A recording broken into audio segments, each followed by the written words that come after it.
बाहेरचं कोणतंही कार्य म्हटलं की कोणत्याही स्त्रीला नेहमीच आनंदी वाटतं आणि तुम्ही इथे सगळ्या उपस्थित राहिल्यात ते पाहून आम्ही सुद्धा सगळ्या भावजया ह्या आनंदी झालेल्या आहेत आणि मगाशी इकडे सगळ्या म्हणजे माहेरवाशिणींनी एकत्र फोटो सेशन वगैरे असा खूप छान आनंद घेतलात. आता हा जो पुढचा कार्यक्रम आहे समाज काल आज आणि उद्या यासाठी आपल्याकडे प्रमुख पाहुण्या म्हणून डॉक्टर नीला देवराव पाटील या उपस्थित आहेत.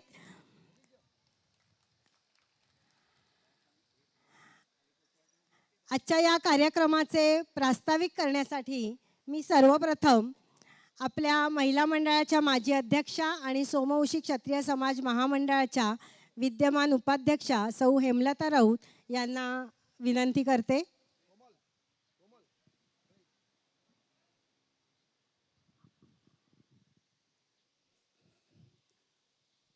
आदरणीय व्यासपीठ, निमंत्रित पाहुणे, हळूहळू ग्रामस्थ जमणार आहेत कारण आपलं दुपारचं भोजन अजून कार्यकर्त्यांचं झालेलं नाही. हळूहळू आपली संख्या वाढणार आहे आणि निमंत्रित जे पाहुणी मंडळी बसले आहेत ते सर्व, ह्या सर्वांना माझा प्रेमपूर्वक नमस्कार. सकाळचं सत्र आपलं इतकं सुंदर झालेलं आहे की प्रश्नच नाही. अतिशय खेळीमेळीच्या वातावरणामध्ये हे सकाळचं सत्र संपन्न झालेलं आहे आणि मान्यवरांचं मार्गदर्शन, त्या मार्गदर्शनाचं खाद्य आपण घेतलेलं आहे. आणि आत्ताचा जो कार्यक्रम आहे तो आगळा वेगळा अशासाठी की आपण काहीतरी विचारमंथन करायला हवं. आपण आपले विचार मोकळ्या मनाने मांडायला हवेत. या माहेरवाशिणींना आपल्या समाजाबद्दल, आपल्या गावाबद्दल, आपल्या रीतिरिवाजांबद्दल काय हवं काय नको हे बोलण्याचा आता तुम्हाला ही संधी आहे. आणि यासाठी आपल्याकडे अतिशय म्हणजे असं व्यक्तिमत्व म्हणेल की अतिशय अभ्यासू आणि अनेक पुरस्कारांचं कोंदण प्राप्त झालेल्या अशा आपल्या डॉक्टर नीलाताई आपल्यामध्ये उपस्थित आहेत आणि त्या आपल्याला छानसं मार्गदर्शन पण करणार आहेत. आणि आपला हा खेळीमेळीच्या वातावरणामध्ये हा कार्यक्रम शतक महोत्सवाचा निमित्ताने पार पडणार आहे. मला कल्पना आहे की संध्याकाळी जे कार्यक्रम आहेत त्या कार्यक्रमासाठी छोट्या बालकांपासनं ज्येष्ठांपर्यंत सगळ्यांनी भाग घेतलेला आहे. म्हणजे जवळजवळ हा मंडप भरला असता. एवढ्या सगळ्या भगिनी आणि मुली आणि मुलं आपली ती तयारीसाठी गेलेल्या आहेत. त्यामुळे थोडासा मंडप रिकामी वाटतो. असू दे, कुठल्याही कार्यक्रमासाठी गर्दी नसली तरी दर्दी असावे लागतात. आपण सगळे दर्दी आहात असेच मी समजते. माझे थोडक्यात प्रास्ताविक मी थांबवते आणि पुढची सूत्र आपल्या निवेदिकांकडे सोपवते. धन्यवाद बाई. आपला जो विषय आहे त्यामध्ये कालचा समाज हा मूल्य, परंपरा आणि संयुक्त कुटुंब पद्धतीचा होता, जिथे संवाद थेट होता आणि नात्यात ओलावा होता, परस्पर विश्वास होता. आज आपण तंत्रज्ञानाच्या युगात आहोत. साधनांच्या सहाय्याने आपण जवळ आलो आहोत, पण मानसिकदृष्ट्या दुरावलेलो आहोत का? विचार करण्यासारखी गोष्ट आहे. उद्याचा समाज कसा असेल? अधिक प्रगत असेल की अधिक यंत्रवत असेल? असे अनेक प्रश्न आपल्या सर्वांच्याच मनात नक्कीच येत असतील. पाहुण्यांचं मार्गदर्शन झाल्यावर मला वाटतं अजून विचारमंथन सुरू होईल.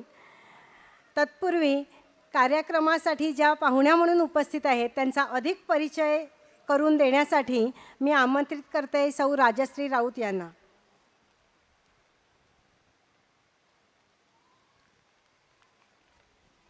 नमस्कार.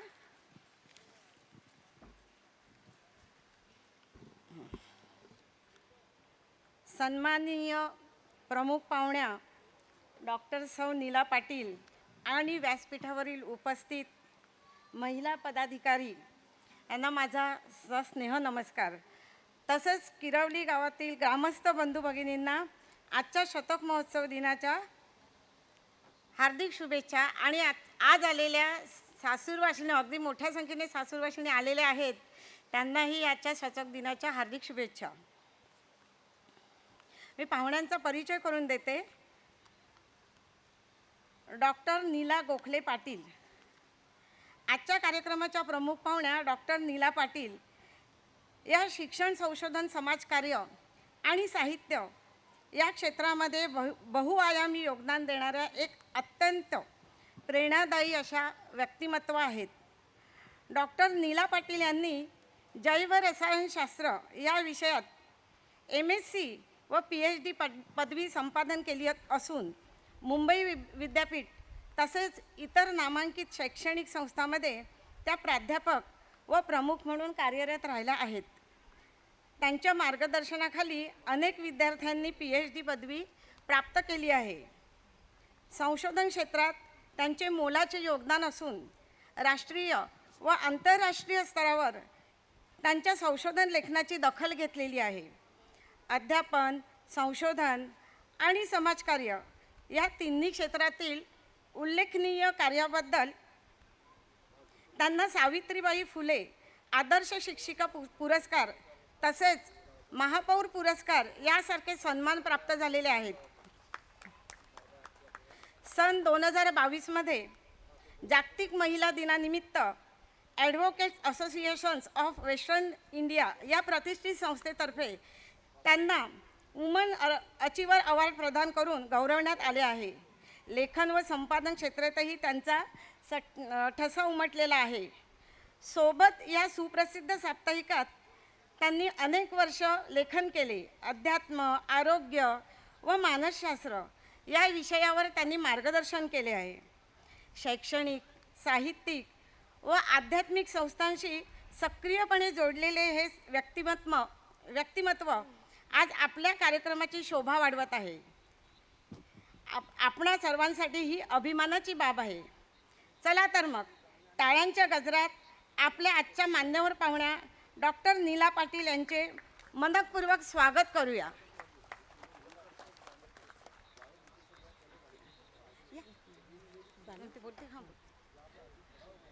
आपल्या गावची एक परंपरा आहे की आलेल्या सुवासिनींची आपण ओटी भरून, खणानारळाने ओटी भरून स्वागत करत असतो.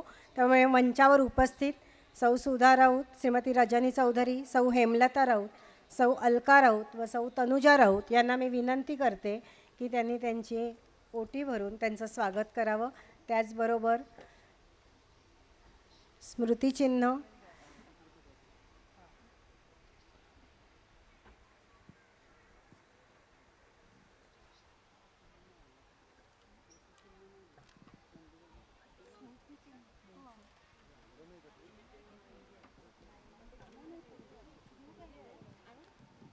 भगवद्गीता,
एक बहुआयामी असं व्यक्तिमत्व आज आपल्यासमोर उभं आहे.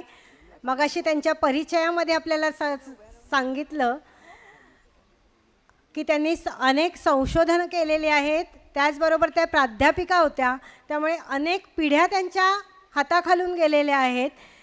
आणि त्यामुळे निश्चितच समाज काल, आज आणि उद्या यावर त्या आपल्याला खूप छान मार्गदर्शन करणार आहेत. हा केवळ एक विषय नाही आहे, तर तो एक आपल्या अस्तित्वाचा प्रवास आहे. आणि हा प्रवास उलगडून दाखवण्यासाठी मी त्यांना विनंती करते.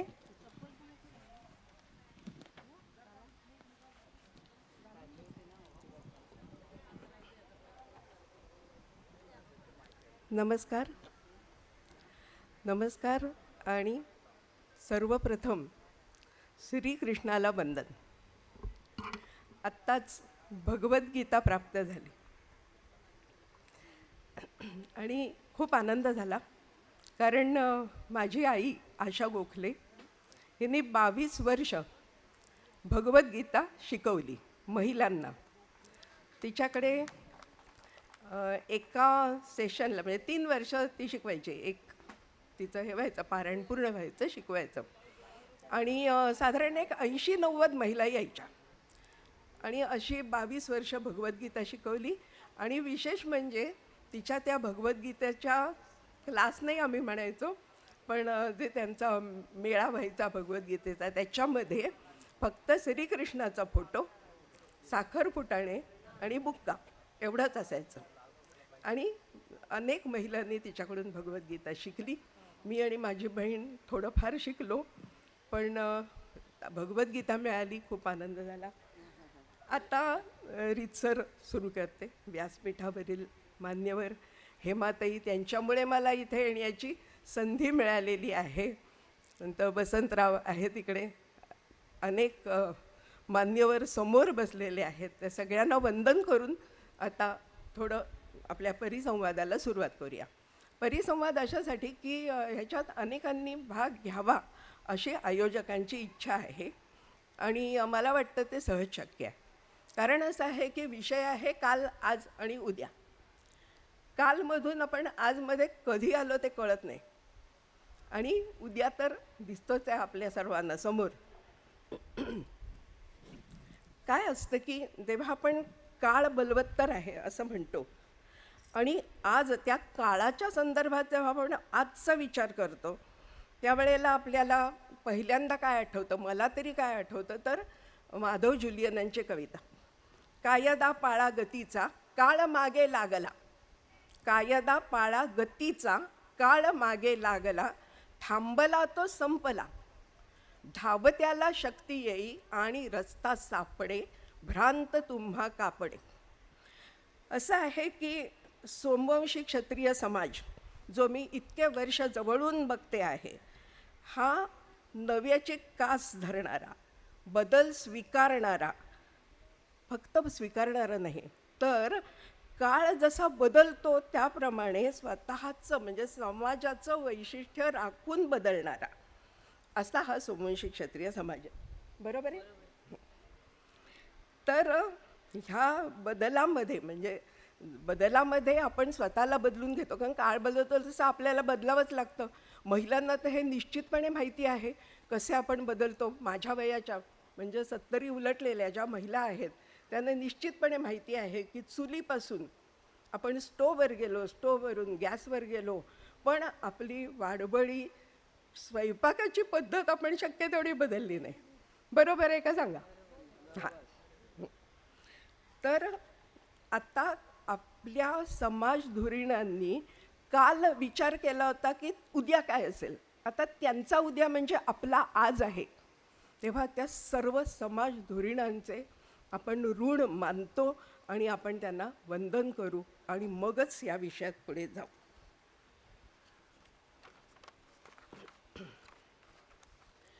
असं आहे की मी अनेक समाज बघितलेत. कोकणाचा समाज बघितलाच आहे कारण तो आहेच बाबा माझ्या माहेरचा. ब्राह्मण समाज पण बघितलेत दुसरे. पण आपल्या ह्या सोक्ष समाजामध्ये जी एकसंधता आहे ती मला अतिशय कौतुकास्पद वाटते. ती काल होती, आज आहे आणि उद्याची पिढी ती एकसंधता जपून ठेवील असे संस्कार आणि असे कार्यक्रम आपण केले पाहिजे. बरोबर आहे. याचं कारण असं आहे की मी विस्कळीत झालेले समाज बघितलेले आहेत. म्हणजे ठीक आहे, आता काय आहे, कार्यक्रम आहे, जाऊन दे, चला व्हॉट्सअपवर मेसेज करू. नाही, प्रत्यक्ष भेटण्यात जे आपल्याला सापडतं ते आत्ता आपण बघितलं व्यासपीठावरती, की ज्या वेळेला माहेरवाशिणी एकत्र आलेल्या होत्या. आणि मला असं वाटतं इथे सासूरवाशिणी ज्या आल्या होत्या ना, त्यांनाही माहेरी आल्यासारखंच वाटत होतं किरवलीला. बरोबर आहे. त्यामुळे हा जो एक मेळा इथे झाला सासूरवाशिणींचा आणि माहेरवाशिणींचा, असा मेळा होणं आवश्यक आहे. नाही तर आपण व्हॉट्सॲपवर रोज मेसेज पाठवतो. व्हॉट्सॲप आपल्यासाठी एक सुंदर हे आहे, बरोबर आहे, व्यासपीठ. पण व्हॉट्सॲपवर बोलणं वेगळं आणि असं बोलणं वेगळं, ते आपण आज साधलेलं आहे. म्हणून आपणा सर्वांचं अभिनंदन आणि आयोजकांचं तर मनापासून अभिनंदन. कारण खरंच हे फार अवघड आहे, एवढ्या संख्येने जमणं, विचारविनिमय करणं, आनंदोत्सव करणं, हे सगळं आज इथे मला बघायला मिळालं आणि अतिशय आनंद झाला. कसं आहे की आपण समाज आणि शिक्षण, काल, आज आणि उद्या असं जर बघितलं तर कालची पिढी कदाचित शिक्षित नसेल, सुशिक्षित नसेल, पण त्यांना शिक्षणाविषयी आदर होता, आस्था होती, तळमळ होती आणि पुढची पिढी कशी सुशिक्षित होईल ही आस होती. आणि ह्यासाठी आपण मागच्या पिढीचं ऋण हे मानलंच पाहिजे. आपण शेतीवाडी करणारा आपला समाज आहे, पण तरीसुद्धा तुम्ही बघितलं तर चिंचणीला केडी हायस्कूल 1910, बोर्डीला माध्यमिक शाळा, शारदाश्रम 1920, आणि वसई तर काय मी बोलतच नाही, कारण शिक्षणात अत्यंत अग्रगणी अशी वसई आहे. आणि ह्याचा सगळ्या वसईकरांना निश्चितपणे अभिमान आहे, मला माहिती आहे. शिक्षण घेण्यासाठी आपल्या मुलामुलींना कंपल्शन करणारे पालक स्वतः कदाचित शिकलेले नसतील सुद्धा, पण पुढची पिढी सुशिक्षित व्हावी हा त्यांचा आग्रह होता आणि त्यासाठी प्रयत्न होता. आता बघा, साने गुरुजींच्या श्यामला शिक्षणासाठी कुठे कुठे जावं लागलं, गाव सोडावं लागलं, शहरात जाऊन राहावं लागलं. पण आता तसं बघितलं तर हे जे कोकण आहे ना, म्हणजे दापोली किंवा त्यातली खेडी, तिथपासून शहरं फार लांब होते. म्हणजे माझे आजोबा महादेवराव विद्वांस ह्यांची वसईत भाषणं झालेली आहेत, त्यांची पत्रं माझ्याजवळ आज आम्ही जपून ठेवलेली आहेत. पण त्यांना शिक्षणासाठी अंजरल्यासारख्या खेड्यातनं यावं लागलं ना मुंबईत. आपल्या सुदैवाने आपली गावं ही शहराच्या जवळ आहेत, मुंबईच्या कितीतरी जवळ आहेत. सुरुवातीला कदाचित कष्ट झाले असतील, पण एकदा रेल्वे सुरू झाली आणि मग जो काही आपला समाज अक्षरशः वेगाने पुढे गेला, शिक्षणात गेला, आणि शिक्षणात, नोकरीत, सगळीकडे. शेतीसुद्धा मला असं वाटतं आपल्या समाजा इतकी पुढारलेली शेती अजून कुठे असेल असं मला खरंच वाटत नाही. मी बघितले ती मराठवाड्याची शेती, मी बघितले कोल्हापूरची, पण मला आपल्या समाज बांधवांनी आणि त्यातल्या तरुणांनी रस घेऊन केलेली शेती खरोखर फार लक्षणीय वाटते.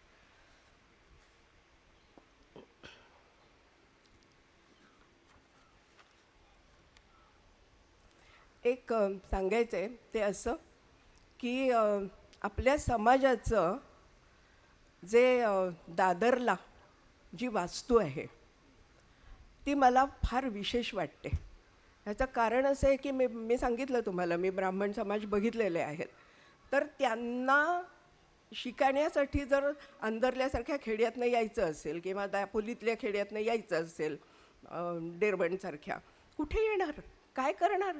पण आपल्या समाज बांधवांनी अशी सोय केलेली आहे की आपलं दादरला एक सुंदर समाजाची वास्तू उभी आहे. आणि त्या वास्तूमध्ये आनंदाची गोष्ट म्हणजे विद्यार्थ्यांसाठी हॉस्टेल आहे आणि कितीतरी वर्ष हे हॉस्टेल आहे. आणि सुरुवातीला दातिवऱ्याचे मधुकर ठाकूर होते रेक्टर, त्याच्यानंतर दिगंबर राऊत होते. दिगंबर राऊतांनी तर भरपूर त्याच्यात सुधारणा केलेल्या आहेत. सुरुवातीच्या मधुकर ठाकूरांनी सुद्धा भरपूर उपक्रम सुरू केलेले होते विद्यार्थ्यांसाठी. हे सोमवंशी क्षत्रिय समाजाचं खरोखर भाग्य म्हटलं पाहिजे की अशी वास्तू दादरला आहे आणि ती आता मला वाटतं मोठी पण होणार आहे, त्याच्यात सुधारणा होतं. हां. आणि दुसरं काय की शाळा आपल्याला मुंबईजवळ आहे, शाळा आहेत, मान्य आहे, पण तरीसुद्धा आधीच्या पिढीनी, मी कालचा विचार करते, आधीच्या पिढींनी जर शिक्षणाची कास धरली नसती आणि आपल्या मुलांना म्हटलं असतं करा शेती, काय फरक पडतो, काय करणार मोठं डिग्र्या मिळवून, काय झालं असतं. डॉक्टर देवराव पाटील त्यांना मिळाली असती का PhD? त्यांच्या आईला लिहिता येत नव्हतं, माझ्या सासूबाईंना, आम्ही बा म्हणायचो त्यांना. बा अत्यंत प्रेमळ, अत्यंत व्यवहारी आणि त्या काळच्या सगळ्या महिलांप्रमाणे अत्यंत बुद्धिमान. अरे ते माझ्या आण्यांचा हिशोब आणि रुपयांचा हिशोब माझ्या आधी त्या करायच्या फटाफट. तर अशा विद्वान म्हणजे पुस्तकी शिक्षणाच्या दृष्टीने नाही, अनुभव आणि बुद्धिमत्ता ह्या दृष्टीने जी मागची पिढी म्हणजे कालची पिढी होती महिलांची, तीसुद्धा अत्यंत बुद्धिमान आणि आपली बुद्धी वापरणारी होती. मला एक फरक खूप जाणवतं की आपल्याकडे महिलांना खूप मान मिळतो, सन्मान मिळतो आणि हा कालच्या पिढीपासून आजच्या आणि उद्याच्या पिढीत तर निश्चितच असेल. आणि हा सन्मान तुम्हाला सगळीकडे नाही बघायला मिळणार. तुम्ही किती जणी गेला आहात मराठवाड्यातल्या खेड्यात तर तुम्हाला अनुभव आला असेल की तिथे महिलांची परिस्थिती काय आहे. नागपूरसारख्या ठिकाणी जिथे शिक्षणाचा प्रभाव आहे, जिथे घरातली महिला संगीत विशारद आहे, पण ती, हे मी तुम्हाला एक 15-20 वर्षापूर्वीचं सांगते, आज काही मोठा फरक पडला असेल असं मला वाटत नाही, पण ती घरातली गृहिणी ही हॉलमध्ये नाही येऊन बसू शकत. तिला माझघरात राहायचं असतं, राहावं लागतं. आपला समाज त्या दृष्टीने महिलांचा इतका आदर करतो की मला नाही वाटत की ह्याबद्दल आपण कृतज्ञता व्यक्त करावी. याचं कारण असं आहे की आपण हा आपला हक्कच समजतो, बरोबर आहे. त्यामुळे आपण असं नाही समजत की अरे आम्ही महिला, आम्ही काहीतरी नाही. महिलांना सोमवंशी क्षत्रिय समाजात अतिशय उत्तम आदर मिळालेला आहे आणि मिळतं आहे.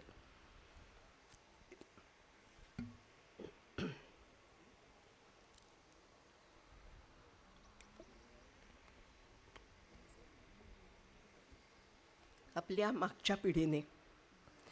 मागच्या पिढीने समाजासाठी जे कार्य केलेलं आहे त्याच्यामधून व्यक्त होते ती ग्रॅटिट्यूड किंवा कृतज्ञता, की जो अतिशय दुर्मिळ गुण आहे.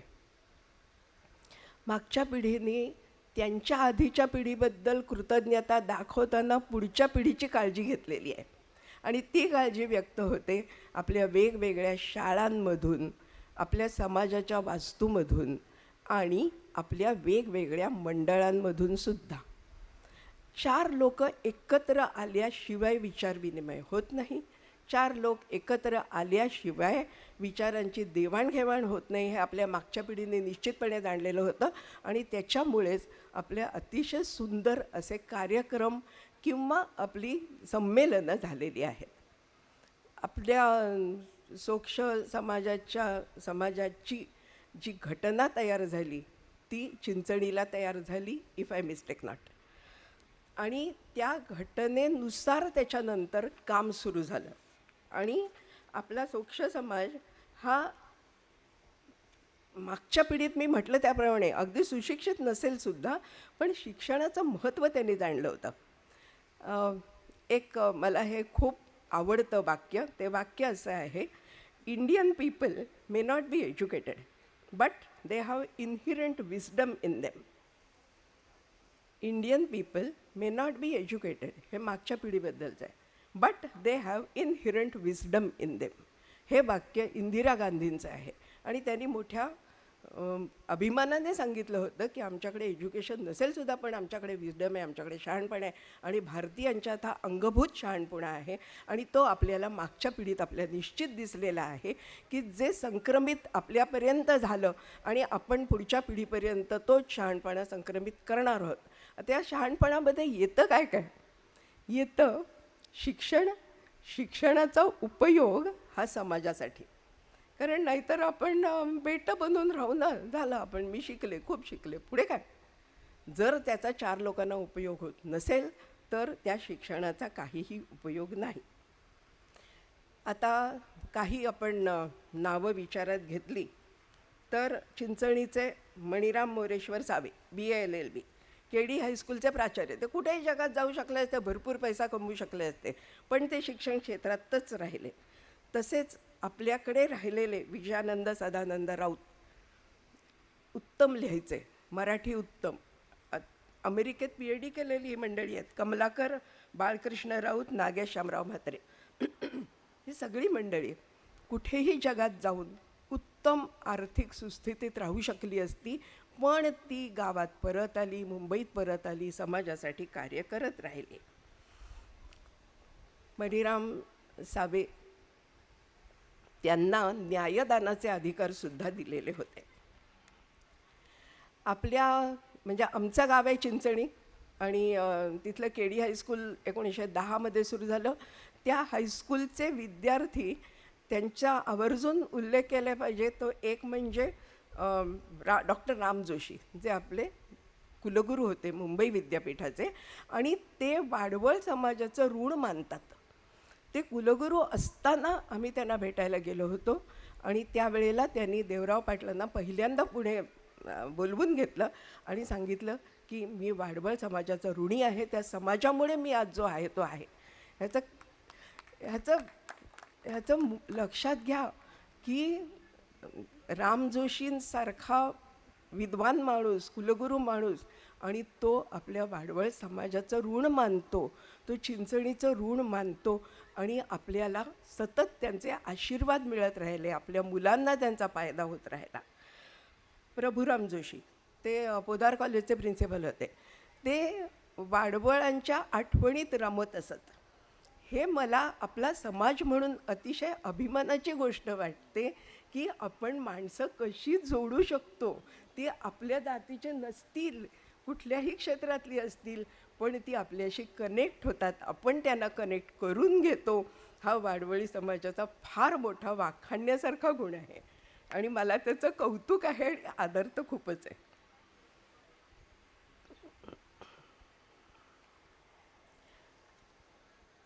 डॉक्टर देवराव पाटील, आता माझा नवरा आहे म्हणून कौतुक नाही करत, पण अक्षरशः रेडा चारताना पुस्तक कुठून तरी उसनं घेऊन ते पाठ करून ते शाळा शिकले. आणि त्यांनी जे कष्ट केलेले आहेत PhD मिळवण्यासाठी, 18 तास ऑलमोस्ट ते लॅबमध्ये असायचे रोज, आणि त्यांनी PhD प्राप्त केलेली आहे केमिस्ट्रीमध्ये. आणि त्यांचे जे गाईड होते ते डॉक्टर नरगुंद, आमच्या नशिबाने आम्हाला त्यांचा सहवास लाभला.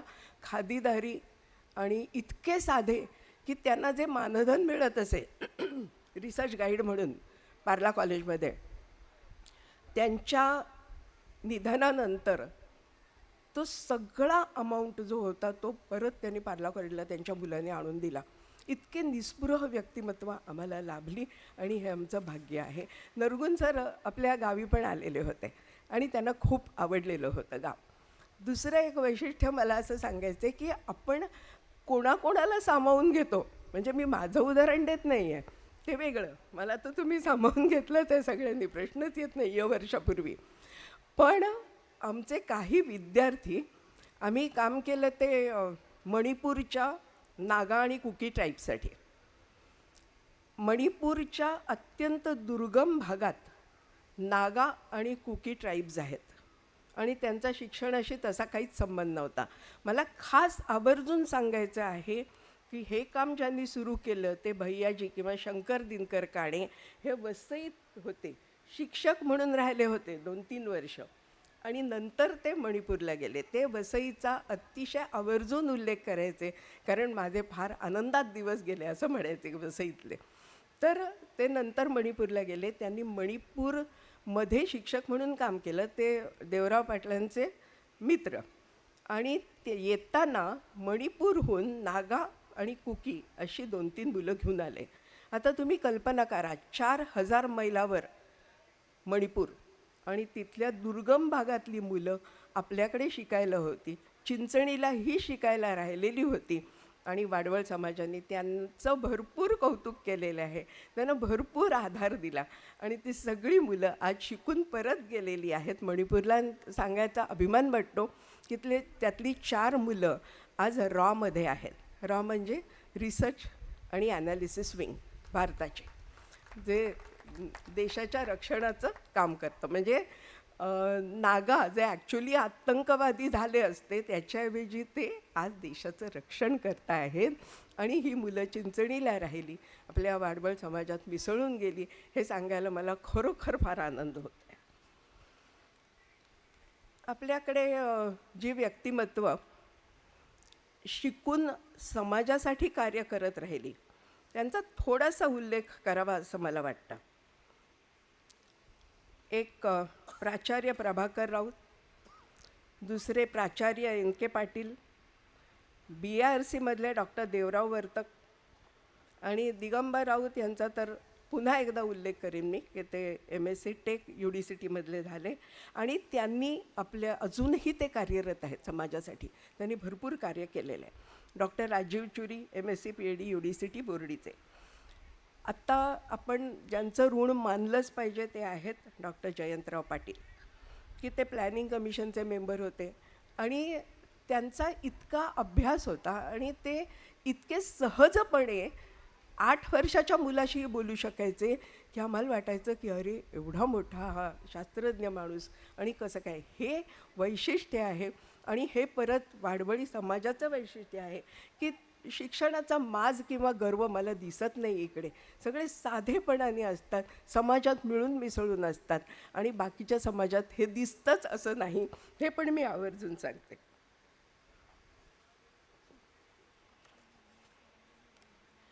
आपण समाजाचं देशाचं देणं लागतो आणि समाजासाठी काहीतरी करावं आणि जे आपल्याला मिळालं आहे ते ग्रॅटिट्यूडनी, कृतज्ञतेने समाजाला द्यावं, ही भावना वाडवळ समाजात भरपूर आहे. आणि आत्ता त्याचं प्रत्यंतर आम्ही घेतो आहोत की इतक्या आनंदात असलेल्या माहेरवाशणी आणि सासूरवाशणी मी बघितल्या की माहेरवाशणी कोण आहेत आणि सासूरवाशणी कोण आहेत, किरवलीचे एक कळे ना बाबा. तेव्हा इतकं सुंदर कार्य, इतकं आपुलकीने केलेलं कार्य हे आपल्याकडून घडतं आहे, त्याबद्दल तुमचं पुन्हा एकदा मी कौतुक करते. समाजासाठी काही करावं या भावनेतनं कामं भरपूर उभी राहिलेली आहेत आपली. समाजाची पहिली परिषद कुठे भरली होती? वसईला 1921-22 आणि ही 2 दिवस ही परिषद चालली. वसईंनी ती परिषद अरेंज केलेली होती, ऑर्गनाईज केलेली होती आणि ह्या ठिकाणी विनम्रतेने आदराने नाव घेतलं पाहिजे ते भाईजी, माननीय आदरणीय भाईजी जगू राऊत. त्यांचं जे समाजासाठी कार्य आहे ते वसईचे आहेत आणि भरपूर कार्य त्यांनी केलेलं आहे. ते त्या परिषदेचे अध्यक्ष होते आणि तात्यासाहेब चुरी हे स्वागत अध्यक्ष होते. म्हणजे चिंचणी आणि वसई, आमच्या गावाचा आणि तुमच्या गावाचा मस्त मेळ जमलेला होता त्यावेळेला. त्यावेळेला कशी परिस्थिती, मी कालची परिस्थिती सांगते थोडीशी. आपलं विभाग केलेले होते आपले, तुम्हाला कल्पना आहे का मला माहीत नाही. बोर्डी चिंचणी तारापूर देहरी हां असा एक विभाग होता. माहीम केळवे सफाळे पालघर असा दुसरा, नंतर विरार आगाशी वसई नालासोपारा असा एक विभाग आणि मुंबईतल्या उपनगरांचा 4था विभाग. आता ह्या सगळ्या विभागातल्या मंडळींचं एकमेकांशी येणं जाणं फार कमी असे तेव्हा. आणि मग काय झालं तर रेल्वे आली आणि रेल्वे आल्यानंतर आपण इतके कनेक्ट झालो की आज आपल्याला फरकसुद्धा कळणार नाही की आपण चिंचणीचे आहोत का वसईचे आहोत. त्या काळी मात्र भाषेतसुद्धा थोडासा फरक होता. वाडवळीच भाषा असेल पण त्याच्यात फरक होता. सोमवंशी क्षत्रियांचं एक मोठं वैशिष्ट्य आहे की नाती जपली जातात. म्हणजे आमच्या कोकणस्थात अशी म्हण आहे की आऊचा काऊ तो माझा भाऊ. पण भाऊचा काऊ तो माझा भाऊ, पण तो भाऊ नातं जपेनच मी असं बिलकुल नाही बरं का. पण सोमवंशीयांचं हे मला अत्यंत कौतुक आणि आदराने सांगायचं आहे की आपण नाती जपतो, नाती टिकवतो आणि त्या नात्यांचा सन्मानसुद्धा राखतो. आणि हे आपल्याला वेगवेगळ्या परिषदांमध्ये वगैरे दिसून येतं. भाषा जर आपण विचार केला, कालची भाषा, आजची भाषा आणि उद्याची भाषा. कालची भाषा होती मोस्टली वाडवळी माझ्या अंदाजाप्रमाणे, आणि ह्या भाषेत फरक होता थोडा गावागावात फरक होता. आज भाषा वाडवळी आणि मराठी आहे, आणि उद्याची भाषा ही मराठी इंग्रजी असेल, पण आपण तरुण पिढीला उद्युक्त केलं पाहिजे की वाडवळी जपा, कारण ती आवश्यक आहे. कारण असं आहे की बघा, आता मालवणी भाषेमध्ये नाटकं करतात कांबळी लोक. आपण वाडवळी भाषेत कार्यक्रमही केले पाहिजेत. आपण रोज आपण असं का नाही करत? आपण व्हॉट्सॲपवर पहिला संदेश जो पाठवू तो वाडवळीत पाठवायचा. आपण ही भाषा जपली पाहिजे असं मला मनापासून वाटतं. कारण असं आहे की भाषेचं एक लहेजा असतो, एक वैशिष्ट्य असतं, एक त्याला एक लय असते, त्याला एक नाद असतो, आणि वाडवळीला तो निश्चितपणे आहे. आणि संभाव हे वाडवळी आहे ना, तुम्ही ज्ञानेश्वरी वाचलीत, हे एका अभ्यासकांनी केलेलं पण आहे काम. वाडवळी भाषेतले शब्द, ज्ञानेश्वरीतले शब्द कितीतरी सारखे आहेत. म्हणजे मला तर असं वाटतं आता की ही भाषा अतिप्राचीन आहे. वाडवळी ही बदल होत ती आपल्यापर्यंत आली असेल, पण आपण ही भाषा जपली पाहिजे. तेव्हा जपायचं काय काय? पहिले नातेसंबंध, त्याच्यानंतर भाषा जपायची. जी वाडवळी आहे मला येत नाही, पण मी शिकायला तयार आहे. आणि रोज एक मेसेज हेमातही तुम्ही मला पाठवलात वाडवळीत, तर मला खरंच खूप आनंद होईल. आपली आत्ताचं जे आपलं संमेलन आहे किंवा जे आपण आत्ता भेटलो आहोत, ह्या भेटण्याचं एक महत्त्व आहे. हे महत्त्व असं आहे की आत्ता व्यासपीठावर कितीतरी आपण एकत्र बघितल्या मुली, सासूरवासणी, माहेरवासणी, त्यांना बोलायला संधी मिळाली एकमेकींशी. आणि हे जे बोलणं आहे ते व्हॉट्सॲपवर होतंच असं नाही. व्हॉट्सॲपचे मेसेज असतं ना, पाठवतो ना आपण, व्हेरी गुड मॉर्निंग, मम्मी किती छान आहे, तू किती छान आहे, आज काय झालं वगैरे असतं.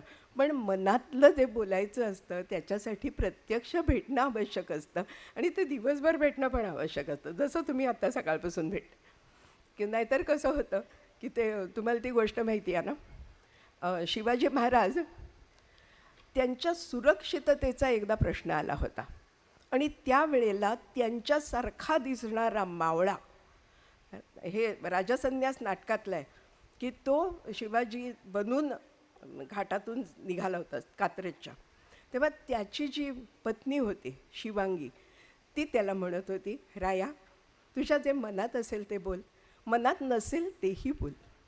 हे वाक्य आपल्या सगळ्यांबद्दल अतिशय ॲप्लिकेबल आहे किंवा लागू आहे आपल्याला. ह्याचं कारण असं की व्हॉट्सॲपवर कदाचित हां मी किती छान, तू किती छान असं होत असेल.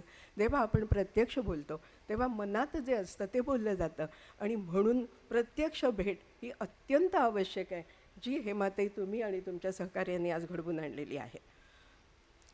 आत्ता जर आपण आनंद सोहळा व्यासपीठावर बघितला तर त्याचं मी त्याचा थोडा बेसिस सांगते, सायंटिफिक बेसिस. तो असा आहे की आपल्या पर्सनॅलिटीमध्ये, आपल्या व्यक्तिमत्वामध्ये 3 भाग असतात: पेरेंट, ॲडल्ट आणि चाइल्ड. पालक, लहान मूल आणि प्रौढ. म्हणजे असं की आत्ता इथे गुलाबजाम होते आणि मी त्यातले एक कमी केला, तेव्हा माझ्यातला पालक मला बजावत होता, जास्त नको खाऊ गुलाबजाम, जास्त गोड खाऊ नकोस. आपल्या मनात मूल असतं की जे आपण व्यासपीठावर बघितलं की आत्ता तुम्ही जे अतिशय आनंद सोहळा जो होता ते प्रत्येकाच्या मनातलं मूल तिथे व्यक्त होत होतं, आणि मूल हे सदैव आनंदीच असतं, छान असतं, आणि आपल्यातलं मूल जपणं हे आपलं काम आहे, आणि ते असं या संमेलनांमधून होतं आहे. कारण मला जेव्हा माझी बालपणची मैत्रिणी भेटेल त्यावेळेला मी विसरून जाईन की माझी 70 पार झालेली आहे. मग मी तिच्या गळ्यात पण आहे, अगं किती छान, किती दिवसांनी भेटत. हे सगळं जेव्हा घडतं तेव्हा आपल्यातलं मूल अत्यंत आनंदी होतं आणि हा आनंद आपल्याला अनेक दिवस पुरतो. किंबहुना आपण आपल्या व्यक्तिमत्वातलं मूल जपणं हे आवश्यक आहे. वय किती पण वाढू दे, काही फरक पडत नाही. ते मूल जे असतं ते पावसाचं पहिली सर येते त्याचा आनंद घेतं, बागेतला गुलाब पहिला फुलतो त्याचा आनंद, हे जे आनंद घेणं आहे ते आपल्या व्यक्तिमत्वातलं मूल पण आहे आणि ते सर्वांनी जपावं अशी मला तो विनंती आहे. आणि मगाशी मी ते बघितलं जो हास्य मेळावा आणि सगळं, तो खरंच प्रत्येकाचं मूल व्यक्त झालं होतं प्रत्येकीतलं आणि ते अतिशय आनंददायी होतं. आता तुम्ही म्हणाल की मूल झालं, मग आता पुढे काय? तर आपल्यात एक पालक पण असतो की जो माझ्या मनातला पालक मला ओरडत होता, हे एकच गुलाबजाम खा बस झाला, वजन वाढेल. तर आपल्या मनातच हा पालक असतो आणि जो आपल्याला गाईड करत असतो. आणि काही काही वेळा ते हे पण असतं, म्हणजे आता संध्याकाळ झाली, 3 झाली, बाहेर जाऊ नको, हे आता आपण नाही सांगू शकत, कारण कामाचे तासच इतके वाढलेले आहेत की संध्याकाळ झाली, दिवे लागणी झाली तरी बाहेर राहावंच लागतं, त्याला काय पर्याय काहीच नाही आहे. त्यामुळे ज्या आपल्यात वज्रलेप झालेल्या अशा सूचना असतात त्यासुद्धा कधी कधी नाकाराव्या लागतात आणि हा नाकारणारा आपल्या व्यक्तिमत्वातला भाग असतो, तो म्हणजे ॲडल्ट किंवा प्रौढ. सारासार विचार करून आपण जेव्हा निर्णय घेतो त्यावेळेला तो आपल्यातला प्रौढ बोलत असतो.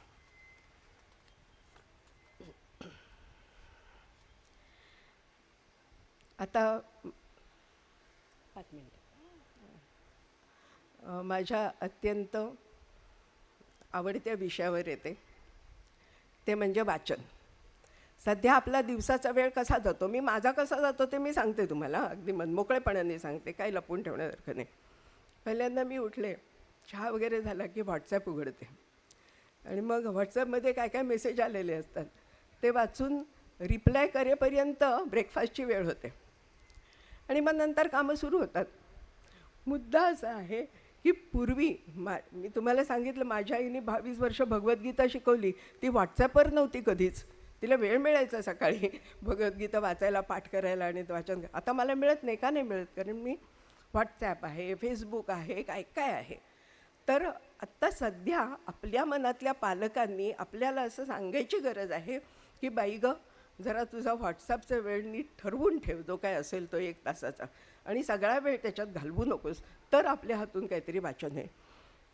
आपल्याकडे लायब्ररी आहे.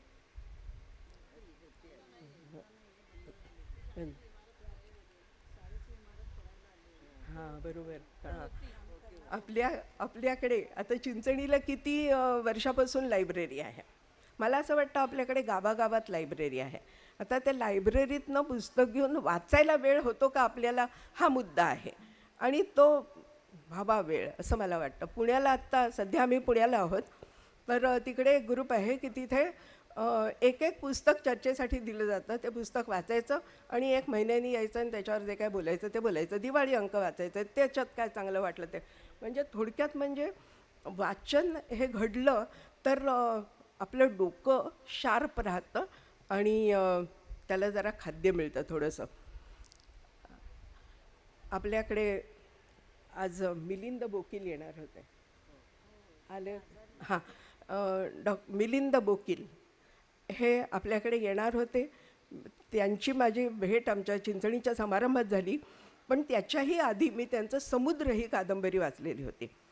अतिशय सुंदर आणि पती पत्नींच्या नात्यातले इतके बारकावे त्या कादंबरीत टिपलेले आहेत की जेव्हा ॲक्च्युली मला भेटायचं त्यांचा संधी मिळाली तेव्हा म्हटलं, अरे काय समुद्र लिहिलं आहे तुम्ही, कमाल आहे.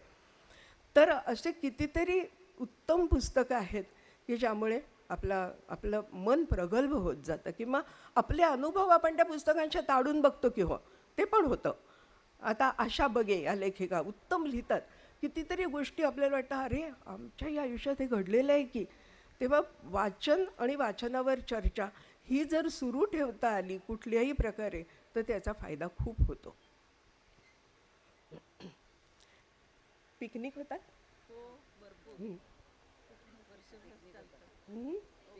होतात ना, आणि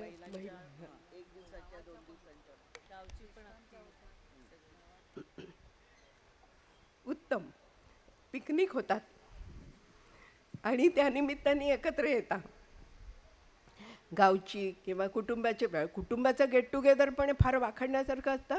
खरं सांगते तुम्हाला, मी परत एकदा सांगते की माझं जे माहेर आहे गोखले, आम्ही फार क्वचित भेटलो.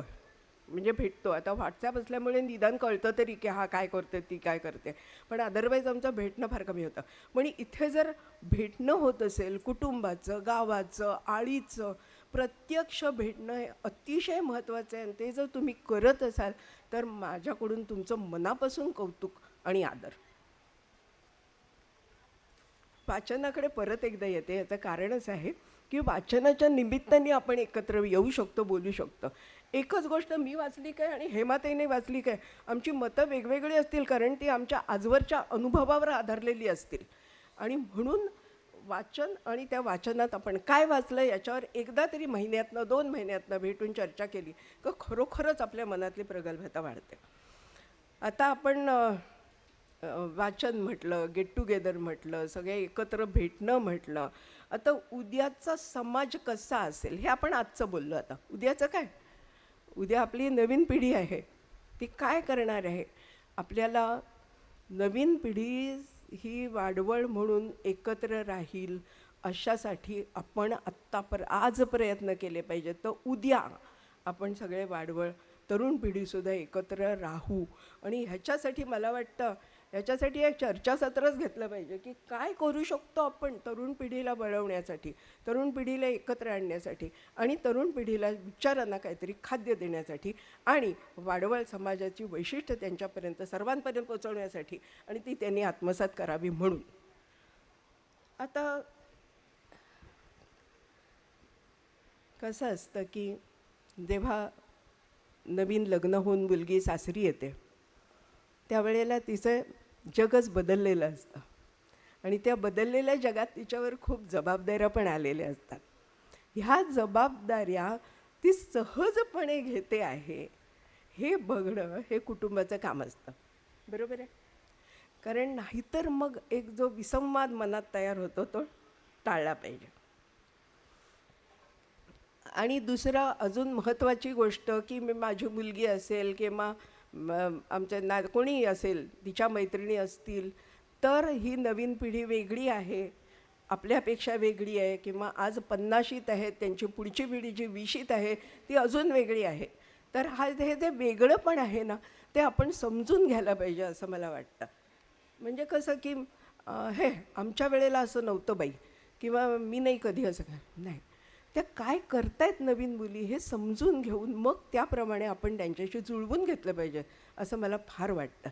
कारण नाहीतर मग एक गॅप द्या तुम्ही काय मग मागच्या पिढीच्या मग जाऊन दे, नाही तसं नाही आहे.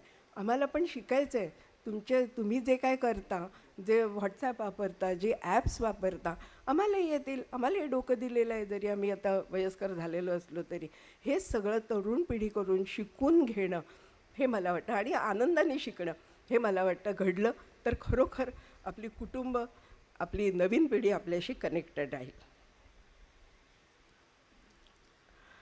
कसं आहे की ज्या वेळेला भावबंध पक्के असतात त्यावेळेला आपल्याला एकमेकांपासून कोणीही तोडू शकत नाही.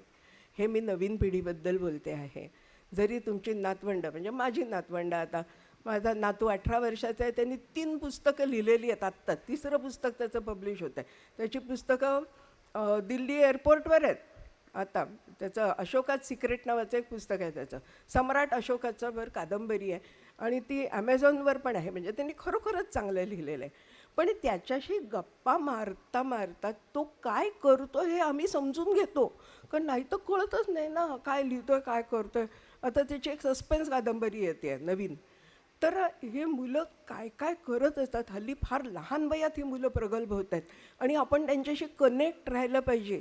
म्हणजे आत्ता जे तुम्ही आई वडील तर कनेक्ट असतीलच, मला मान्य आहे, पण आजी आजोबांनी सुद्धा आपल्या नातवंडांशी कनेक्ट राहिलं पाहिजे. तर आपल्याही डोक्याला चांगलं खाद्य मिळतं आणि आपलं मन प्रगल्भ राहतं.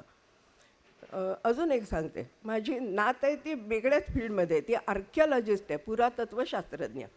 तर ते पुरातत्वशास्त्रज्ञ काहीतरी काय बा आमच्या सगळ्या सायन्स फील्डमधल्या लोकांच्यापेक्षा फटकून ती तिकडे गेली त्या साईडला. मग आम्ही तिच्याकडून समजून घेतलं की बाई काय आहे हे, काय करतेस तू, देवळं बघतेस आणि नक्की काय करतेस. तर नवीन पिढीशी ते नक्की काय करतात हे जाणून घेऊन त्यांच्याशी कनेक्ट होणं हे अतिशय आवश्यक आहे असं मला वाटतं.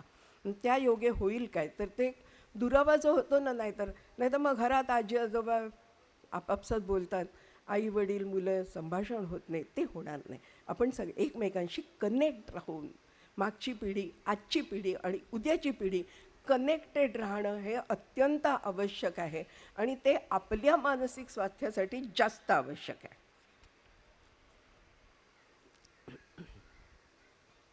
आता मला असं वाटतं की मी एक छोटीशी गोष्ट सांगते.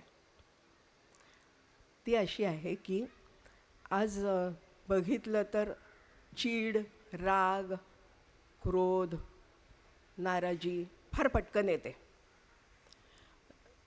आपल्यालाही येते, नवीन पिढीलाही येते. तर हे जे क्रोध, राग, नाराजी आहे ती आटोक्यात कशी आणायची, किंवा मला पटकन राग येऊ नये काय करता येईल. मी आध्यात्मिक नाही काही सांगत आहे, तो वेगळा विषय, टोटली कधीतरी बोलता येईल नंतर. तर ती गोष्ट अशी आहे की एक अत्यंत गरीब कवी एक ताम्रपट घेऊन बाजारात विकायला बसला होता. प्राचीन काळची गोष्ट आहे. आणि त्याच्यावर एक श्लोक होता, सहसा विदधीत न क्रियाम अविवेकम परमापदापदम वृणतेहि विमृश्य कारणम गुणलब्धा स्वयमेव संपदा.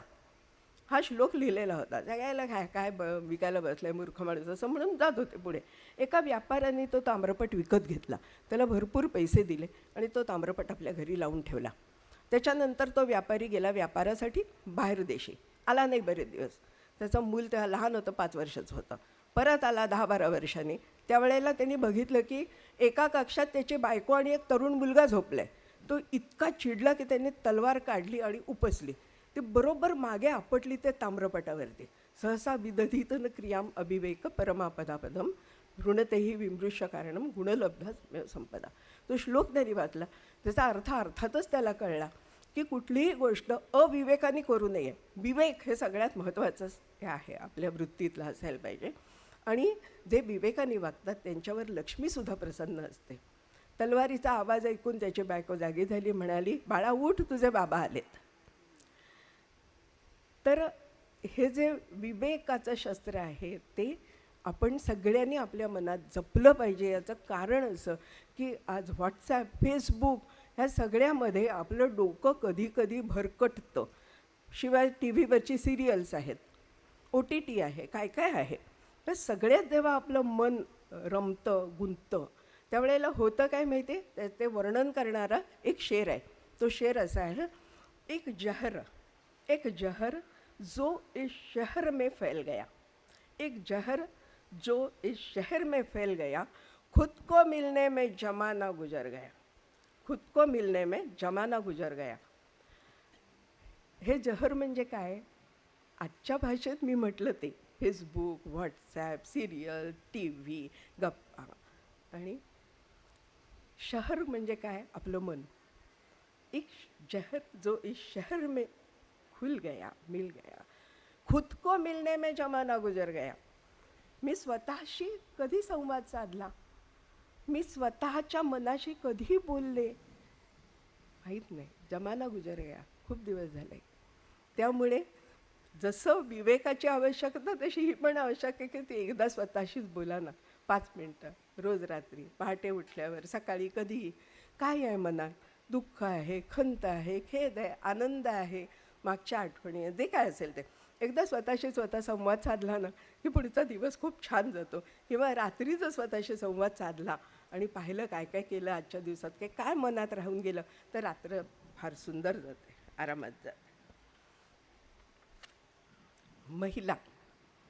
महिला आपण सगळ्या आत्ता जास्तीत जास्त महिलाच आपण आहोत इथे आत्ता. आपल्या जबाबदाऱ्या काय आहेत ते आपण सगळं जाणतो, ते काही मी सांगायची गरज नाही आहे. पण असं आहे की खुद को मिलने में जमाना गुजर गया हे जसं होतं तसंच आपल्या कुटुंबातली शांती स्वास्थ्य हे आपल्यावर फार अवलंबून असतं, हे मला खूप वाटतं.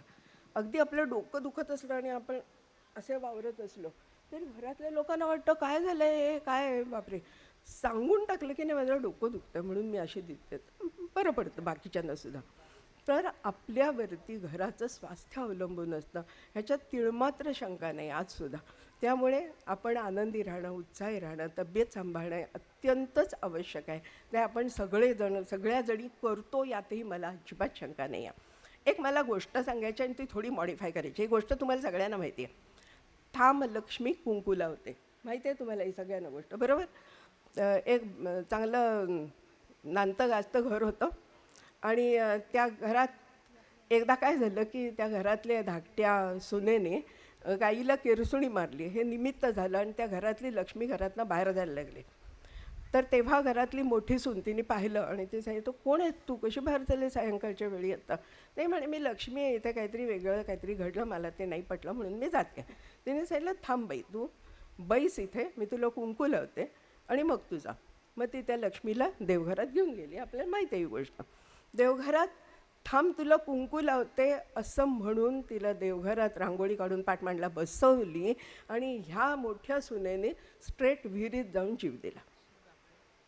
ती लक्ष्मी त्या घरात तिच्या भाकेला अडून राहिली आणि ते घर संपन्नच राहिलं. मी ही गोष्ट अशी मॉडिफाय करते की आज आपण सर्व सरस्वतीच्या उपासक आहोत आणि सरस्वतीच्या उपासनेमधून आपण आपल्या घरातली लक्ष्मी वृद्धिंगत करीत आहोत. पटतंय? बरोबर आहे. त्यामुळे आपल्या घरातली लक्ष्मी वृद्धिंगत करायला आपल्याला जीव द्यायची गरज नाही आहे. आपण आपल्या सरस्वतीच्या उपासनेने ते करू शकतो. आज आपल्यापैकी कितीतरी जणी नोकरी, शिक्षिका आहेत, प्रोफेसर आहेत, स्वतःचा उद्योग करता आहेत. ह्या सगळ्यासाठी त्यांना आपलं डोकं वापरायला लागलं आहे, त्यांना आपल्या सरस्वतीची आराधना त्यासाठी उपयोगी पडलेली आहे. आणि म्हणून ही थांब लक्ष्मी कुंकू लावते ही गोष्ट मी मॉडिफाय केलेली आहे आणि मी म्हणते की लक्ष्मी देवी तू या घरात थांब, कारण माझी सरस्वतीची उपासना जी आहे त्याच्यामुळे तू आज माझ्या घरात आहेस आणि तुला इथे थांबावंच लागेल. तेव्हा ही जी आपली शिक्षणाची, सरस्वतीची, उद्योगाची उपासना आहे ती आपण कंटिन्यू ठेवूया आणि आपली घरं भरभराटीला निश्चितच आलेली आहेत, अजूनही येतील. आणि पुढच्या पिढीला यासाठी प्रोत्साहन देऊया. हल्ली बऱ्याच नवीन पिढीची मी टेंडन्सी अशी बघते की नाही मला नाही नोकरी करायची, मी माझं काहीतरी स्वतः करतो किंवा करते. हे स्वतः करतो किंवा करते याच्या मागे खंबीरपणे उभं राहणं ही आजच्या पिढीची जबाबदारी आहे की त्यामुळे उद्याची पिढी ही स्वतःच्या क्षेत्रात निश्चितपणे पाय रोवून उत्तम प्रकारे उभी राहील आणि त्यांना आपल्याकडून प्रोत्साहन मिळेल.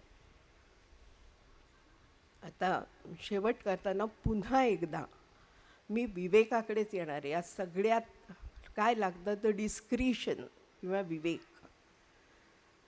ह्या विवेकानेच आपण नवीन पिढीला समजून घेऊ शकतो की हां बाबा त्याच्या मनात हे असू दे, ठीक आहे चल करू दे. ह्या विवेकामुळेच आपण आपल्या सिनियर्सना म्हणजे आपल्या घरात जे ज्येष्ठ असतील त्यांना सांभाळून घेऊ शकतो. ह्या विवेकामुळेच आपण आपल्या सगळ्यांशी नीट वागू शकतो. राग आला तरीसुद्धा ते शब्द आवरू शकतो. आणि म्हणून जे रामदास स्वामींनी म्हटलेलं आहे त्याने मी शेवट करणार आहे. विवेकामध्ये सापडेना ऐसे काहीच असेना अंती विवेके अनुमाना आणून सोडी. जो डिस्क्रिशन आहे, जे विवेक आहे आपल्या मनातला, जे सदविवेक बुद्धी आहे तिच्यामुळेच अनुमान म्हणजे आपल्याला जे यश मिळतं किंवा मिळणार आहे ते मिळणार आहे. तेव्हा एवढं बोलून आणि ह्याच्यावर प्रश्न किंवा विचार मांडायचे असेल तर प्लीज आनंदाने प्रश्न असतील तरी प्लीज विचारा, चर्चा होऊ देत, बोलूया. नवीन पिढीने काय केलं पाहिजे याविषयी बोलायचं असेल, आपण काय केलं पाहिजे, करत होतो आता ते करायला मिळतं की मिळत नाही ह्याविषयी, अजून काय केलं तर आपलं स्वास्थ्य चांगलं राहील मानसिक आणि शारीरिक ह्याविषयी.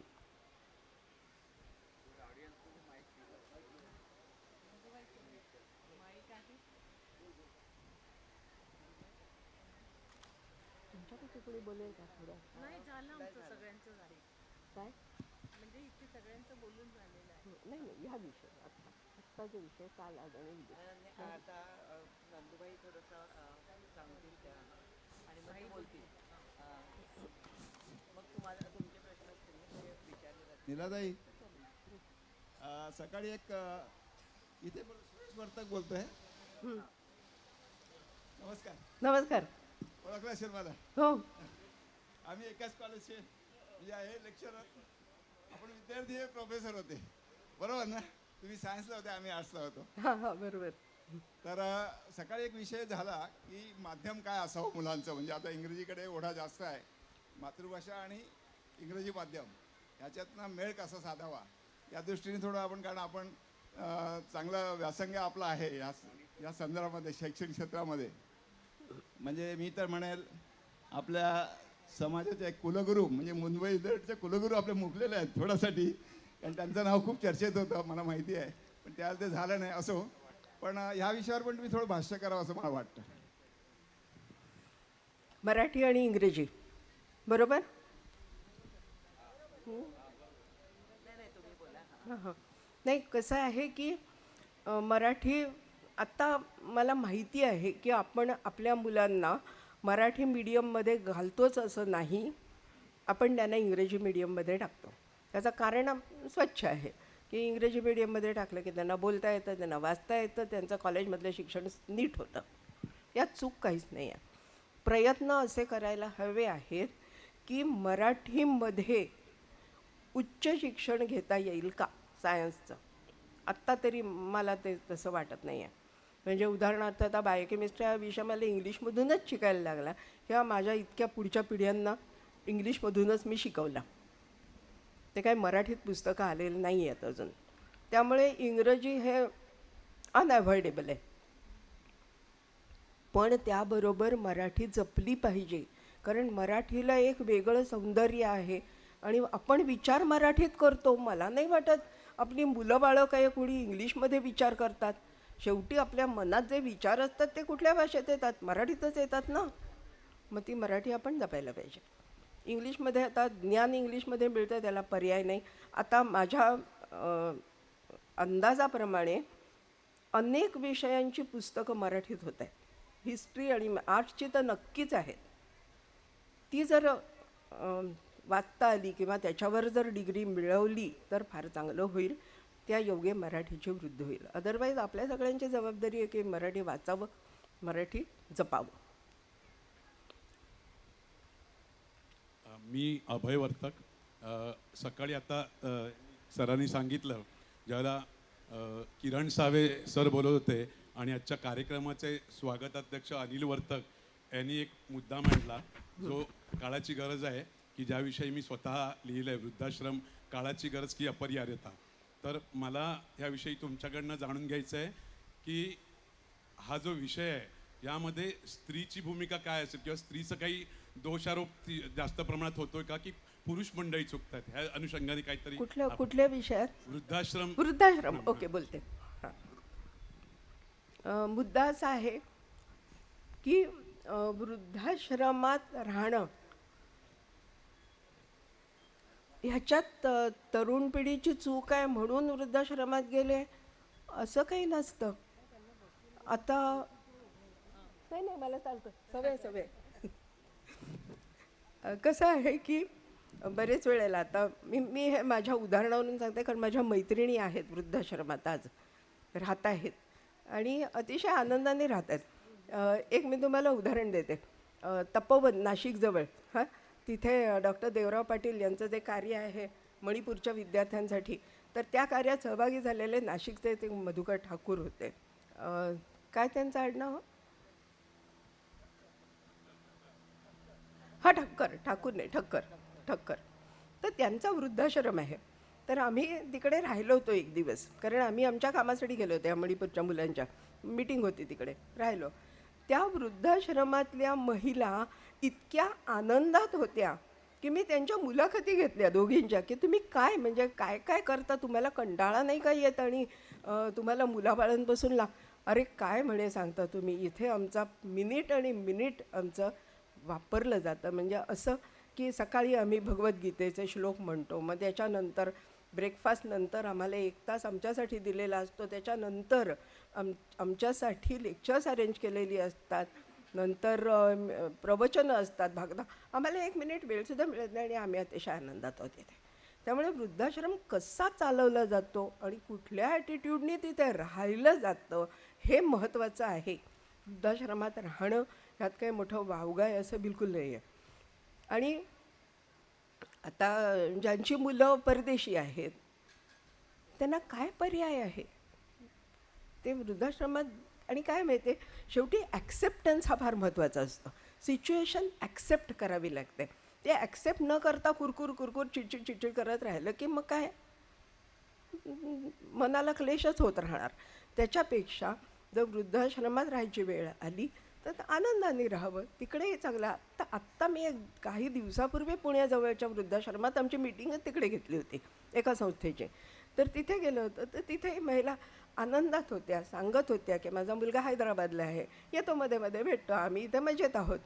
तेव्हा वृद्धाश्रमात जायला लागणं ह्याच्यात काही चुकीचं किंवा गिल्ट वाटण्यासारखं नाही आहे.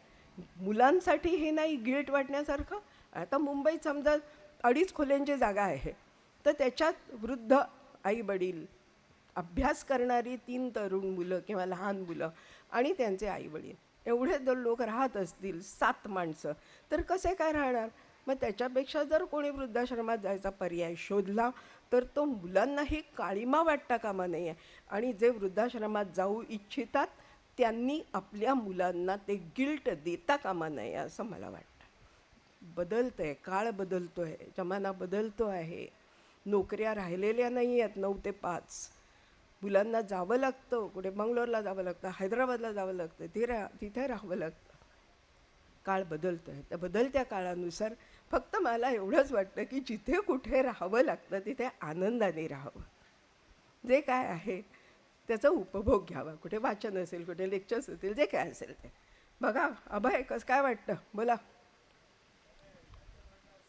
नाही, माझा मुद्दा असा आहे की ही जी समाजाची अपरियता आहे वृद्धाश्रम, मग तिथे घरातल्या पुरुषाचा दोष जास्त जातो की स्त्रीकडे जातो, हा मुद्दा मला अपेक्षित आहे. आज स्त्रियांचा परिसंवाद असल्यामुळे आपण कदाचित त्यांना फेवर करत असाल असं मला वाटतं, किंवा या व्यासपीठावरून जाहीरपणे बोलणं संयुक्तिक नसेल असं मला वाटतं. नाही, अजिबात नाही. का त्यात काय कारण हे बघा, जिच्या हाती पाळण्याची दोरी ती जगात आहे उद्धारी असं म्हणतात. हो ना. परंतु वृद्धाश्रमात बऱ्याच वेळा वृद्धांना का जावं लागतं आई वडिलांना, तेव्हा बऱ्याच वेळा त्या घरातल्या स्त्रीचा जो भूमिका असते, तिचं जे काही वागणं असतं, तो that will be that is a main turning point, की हा विषयामुळे बऱ्याच वेळा जावं लागतं. मग आपण आपल्या समाजामध्ये आपल्या महिलांच्या मानसिकतेमध्ये काही बदल होणार आहे का, किंवा पुरुषांचं चुकत असेल तर पुरुषांच्या मानसिकतेत कधी बदल होणार आहे का, याच्याविषयी मला उहापोह करणं अपेक्षित आहे. जर मी एकदा नीट क्लॅरिफाय करून घेते. माईक तुमच्याकडे ठेवा. म्हणजे तुम्हाला असं म्हणायचं आहे का की घरातल्या तरुण पिढीमुळे आधीच्या पिढीला वृद्धाश्रमात जावं लागलं तर ते योग्य आहे का, हा प्रश्न आहे का? नाही, मग काय आहे? आत्ताच्या पिढीला जे वृद्धाश्रमात जावं लागतंय, हो ना. त्याला काय म्हणायचं आहे, सर्व घरातच आहेत, मुलं पण घरी आहेत, काय फॉरेनला वगैरे गेलेली नाहीत, तरी बरं. पण त्याला जावं लागतं असा एक मुद्दा आहे. अहो, नाही, तुम्ही जे समर्थन केलं, आता जे उत्तर दिलं ना, माझा प्रश्नाचा रोख वेगळा आहे की कळतंय, पालकांना का जावं लागतं. तुम्ही जे सांगितलं परदेशात मुलं असतील तिथपर्यंत मान्य आहे की अपरिहार्यता, की मुलंच बाहेर आहेत तर आई वडील, परंतु मुलं इथं असताना जर आई वडिलांना जावं लागत असेल तर मग तिथे दोष कुणाचा असतो. बरोबर, ठीक आहे. आता मला प्रश्न कळला. आता मी ह्या प्रश्नाचं उत्तर द्यायला मी लायक आहे का मला माहीत नाही. कारण मला एक मुलगी आहे, सून नाही आहे. पण मी कुणाच्या तरी सून होते, माझी मुलगी कुणाच्या तरी सून आहे. मी माझ्या मुलीला सासरी पाठवताना सांगितलं होतं, एक लक्षात ठेव, वाढ सुने घरासारखी, हे लक्षात ठेव. की एकदा सासरी गेल्यानंतर माझी आई असं करताय माझ्या माहेर नाही चालणार. जे तुझ्या सासरी आहे तेच तसंच तू वागायचं आणि तेच आत्मसात करायचं. आणि त्याच्यात फार तर अगदी न्यूट्रिशनली काय तुला वाटत असेल तर ठीक आहे, म्हणजे खूप तेल घातलेल्या भाज्या असतील तर ते तू शांतपणे थोड्या दिवसांनी सांगू शकतेस की आपण जरा कमी तेलात भाज्या करूया, एवढंच. ह्याच्या पलीकडे नाही. ह्याच्या पलीकडे वाढ सुने घरासारखे, हेच महत्त्वाचं आहे. आणि ते जर आयांनी आपल्या मुलींच्या संसारात ढवळाढवळ न करता तिला सासरी नांदू दिलं तर मला नाही वाटत कधी प्रॉब्लेम येईल. कारण कसं असतं माहिती आहे का, आता मी आई आहे तर माझी संसाराची हौस फिटलेली नाही अजून समजा, तर मी माझ्या मुलीला पण तेच सारखं सांगत राहिले, असं नाही करायचं, हे काय तुझ्या सासरी चालतं, हे नाही. ती सासरी गेलेली आहे, ते तिचं घर आहे आणि त्यांनी तसंच वागायचं. आणि हेच जर सगळ्या सुनांना त्यांच्या आयांनी सांगितलं तर मला नाही वाटत काही प्रॉब्लेम नाही. आणि सुना तसं वागल्या तर काय वाटतं तुम्हाला? बघा बा, आता मी तुम्हाला एक उदाहरण देते हां. म्हणजे याला फार वर्ष झाली, अर्थात आता आमच्या लग्नालाच कित्येक वर्ष झाली. पण मी घरी बा आमच्याकडे त्यांनी फार त्यांनी खूप समजून घेतलं बा मला. यांच्या आई म्हणजे बा आम्ही एकत्रच राहायचो. तर त्यांनी एकदा मला विचारलं, कोरडं जेवण आहे ना हे? तर म्हटलं नाही नाही, आमटी आहे ना आणि सोलकढी पण आहे. मला त्या कोरडे या शब्दाचा अर्थच तेव्हा कळला नाही. हां, म्हणजे शाकाहारी जेवण असं त्यांना म्हणायचं होतं, ते मला कळलं नाही.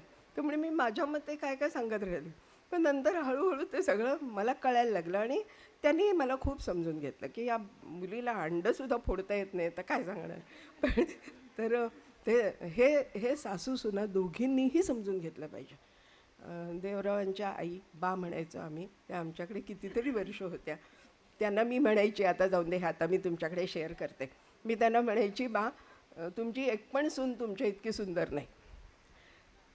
ते इतक्या सुंदर होत्या. आणि बाहेर पडल्या, आम्ही जर बरोबर बाहेर पडलो, आमची सगळी सोसायटी बोरिवलीच्या ब्राह्मणांचीच होती. हे तुझ्यापेक्षा तुझी आई किती सुंदर आहे. म्हटलं हो, पण ती माझ्या सासूबाई आहेत. तर कसं असतं की नाही बाबा, फार आखडून राहू नये, किंवा माझ्या माहेरी असंच असतं. आणि सुनेलाही फार 6 महिने जर माझ्या बाने मला सांभाळून घेतलं की तू काय करते ते कर बाई, मी खाईन, तर मी पण त्यांच्या आवडीचं करायला लागले ना मग. कारण हे परस्पर हे समजून घेणं असतं. काय वाटतं अभय? बरोबर. तुम्ही आता माझ्या प्रश्नाचं उत्तर आता तुम्ही बरोबर दिलं, त्याने आता माझं समाधान झालं. बरोबर. नमस्कार, मी पंकज वर्तक. आता तुम्ही बाचा उल्लेख केला, हो, त्यावरून मला बो आठवली. बो म्हणजे आजी. बरं. आणि आम्हाला त्यांचा सहभाग, म्हणजे आमची पिढी भाग्यवान की त्यांचं आम्हाला त्यांचा सहवास लाभला.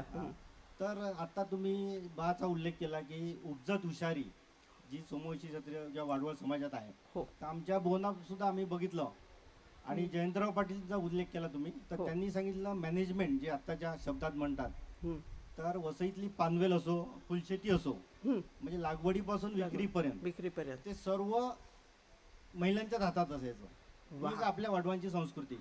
टाळ्या, इथे टाळ्याच आल्या पाहिजे. तर सध्याच्या युगात आपल्या सुद्धा नोकरी करून सगळं मॅनेज करतायत, हो, पण आपल्याला पुढच्या पिढीसाठी काय, हाचा विचार आहे. बरं. तर हे सगळं तारेवरची कसरत, त्याबद्दल तुम्ही काय मार्गदर्शन कराल? हो, करते. आणि त्याचप्रमाणे हा समाज किती पुढारलेला होता की पूर्वी विधवा हा प्रकारच नव्हता, कारण पाठ लावणं, कारण त्यावेळेला साथीचे रोग असायचे, बालवयात मृत्यू असायचे. आणि ह्या समाजाने सुधारणा नेहमीच केल्यात. हो. ते हे सुद्धा पुढील काळात एक आव्हान आहे. त्या दृष्टीने आपले जरा मत केलं तर बरं होईल. पुढच्या काळातलं आव्हान हे जास्त करून टेक्नॉलॉजीमुळे आलेलं असेल असं मला वाटतं.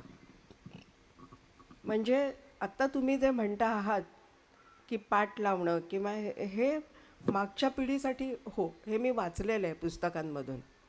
आणि मी मनापासून खरं सांगते की आता जे सिरियल सुरू आहे बघता तुम्ही, सावित्रीबाई फुले, त्याच्यात अतिरेक जरा दाखवला आहे.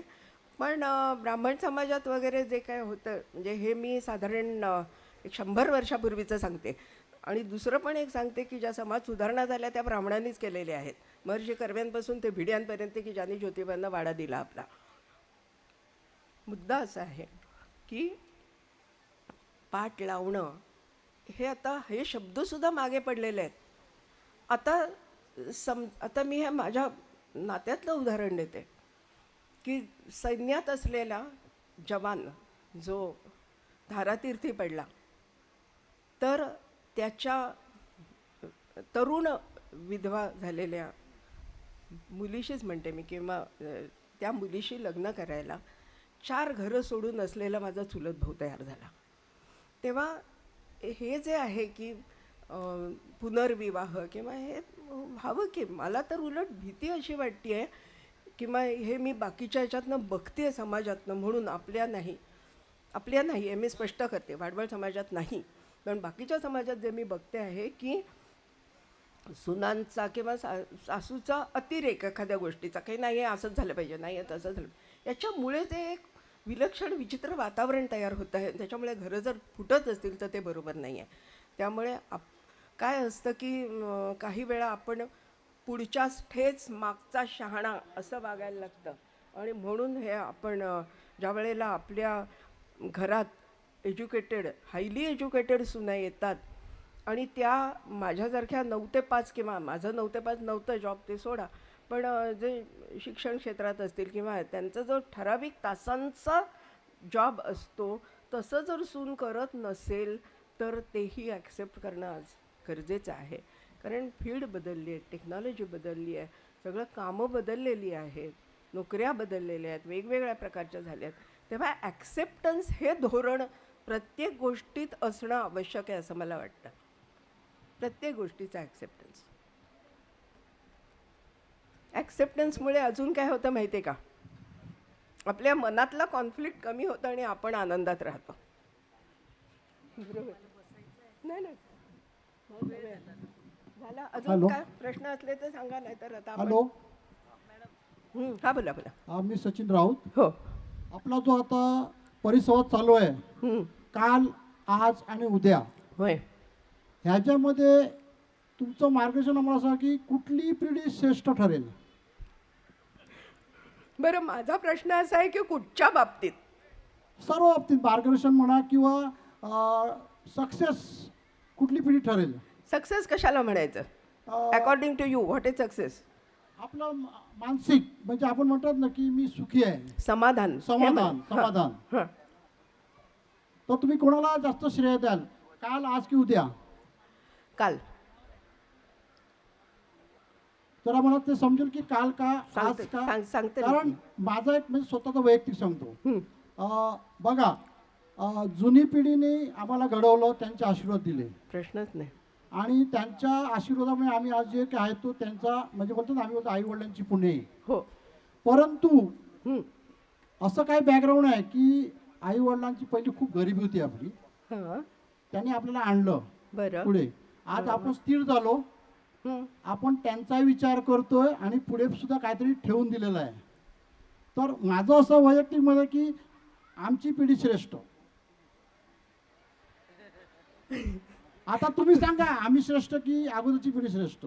अगोदरची पिढी श्रेष्ठ की तुमची पिढी श्रेष्ठ असं. हो बरं आता त्याच्यात मुद्देत काय आहेत. नंबर 1 शिक्षण सुख समाधान असं म्हणायचं आहे तुम्हाला. मग मागच्या पिढीत सुख समाधान नव्हतं असं म्हणायचं आहे. होतं ना प्रश्नच नाही. पण हे बघा गरिबी आणि समाधान यांचा एकमेकांशी संबंध काय तुम्ही सांगा. मला नाही याच्यात काय संबंध आहे असं वाटत विशेष. हे बघा आपल्या अपेक्षा आणि समाधान यांचा एकमेकांशी संबंध आहे गरिबीचा नाही. आपण काय अपेक्षा ठेवतो त्याच्यावर अवलंबून आहे ना. उद्या मी जर म्हटलं की त्या अमक्या एका सिरियलमधली बाई रोज पैठण्या नेसते तर मला रोज पैठण्या नेसायच्यात का कशासाठी हो की नाही. मग आपण आपल्या अपेक्षा काय आहेत हे ठरवावं. मुख्य म्हणजे काय आहे माहिती आहे का कपडे लगते फर्निचर घरं हे सगळं एका बाजूला राहतं आपल्या मदतीला येतात. ते पुस्तकांचं कपाट मदतीला येतं पुस्तकं मदतीला येतात, आपलं वाचन मदतीला येतं आणि विचार मदतीला येतात. त्यामुळे मागच्या पिढीत समाधानी असेल किंवा नसेल मला कल्पना नाही, ते इंडिव्हिज्युअलवर अवलंबून आहे, प्रत्येकावर अवलंबून आहे समाधानी असायचं की नसायचं ते. माझ्या माहितीप्रमाणे देवरावांचे वडील हे त्या काळी पावसाळ्यात शेतीची कामं नसतात एवढी, ते सगळ्यांना जमवून ग्रंथ वाचायचे, हरिविजय म्हणा किंवा असे. तर ह्या सवयी इंडिव्हिज्युअली आपण लावून घेऊ शकतो की. तसं झालं तर आपण समाधानी राहू. बरोबर वाटतं का तुम्हाला? बघा बा, अपेक्षा आणि समाधान हे लिंक्ड आहे एकमेकांशी. जर मी माझ्या रोज पैठणी नेसण्याची किंवा माझ्याकडे सगळे ग्रंथ असावेत इंग्लिशचे, पण मी वाचणार कधी? त्याच्यापेक्षा जेफ्री आर्चरची 4 पुस्तकं मी वाचली, डॅन ब्राऊनची सगळी वाचली, मी हॅपी आहे. बरोबर पटतंय का? बघा, तुम्ही वाचा नक्की. तरुण मुलींना नक्की सांगते मी, जेफ्री आर्चर वाचा आणि डॅन ब्राऊन तर नक्की नक्की वाचा. तर मुद्दा असा आहे की आपण आपलं समाधान कशात मानायचं हे आपण ठरवलं पाहिजे. पटतंय का? बघा.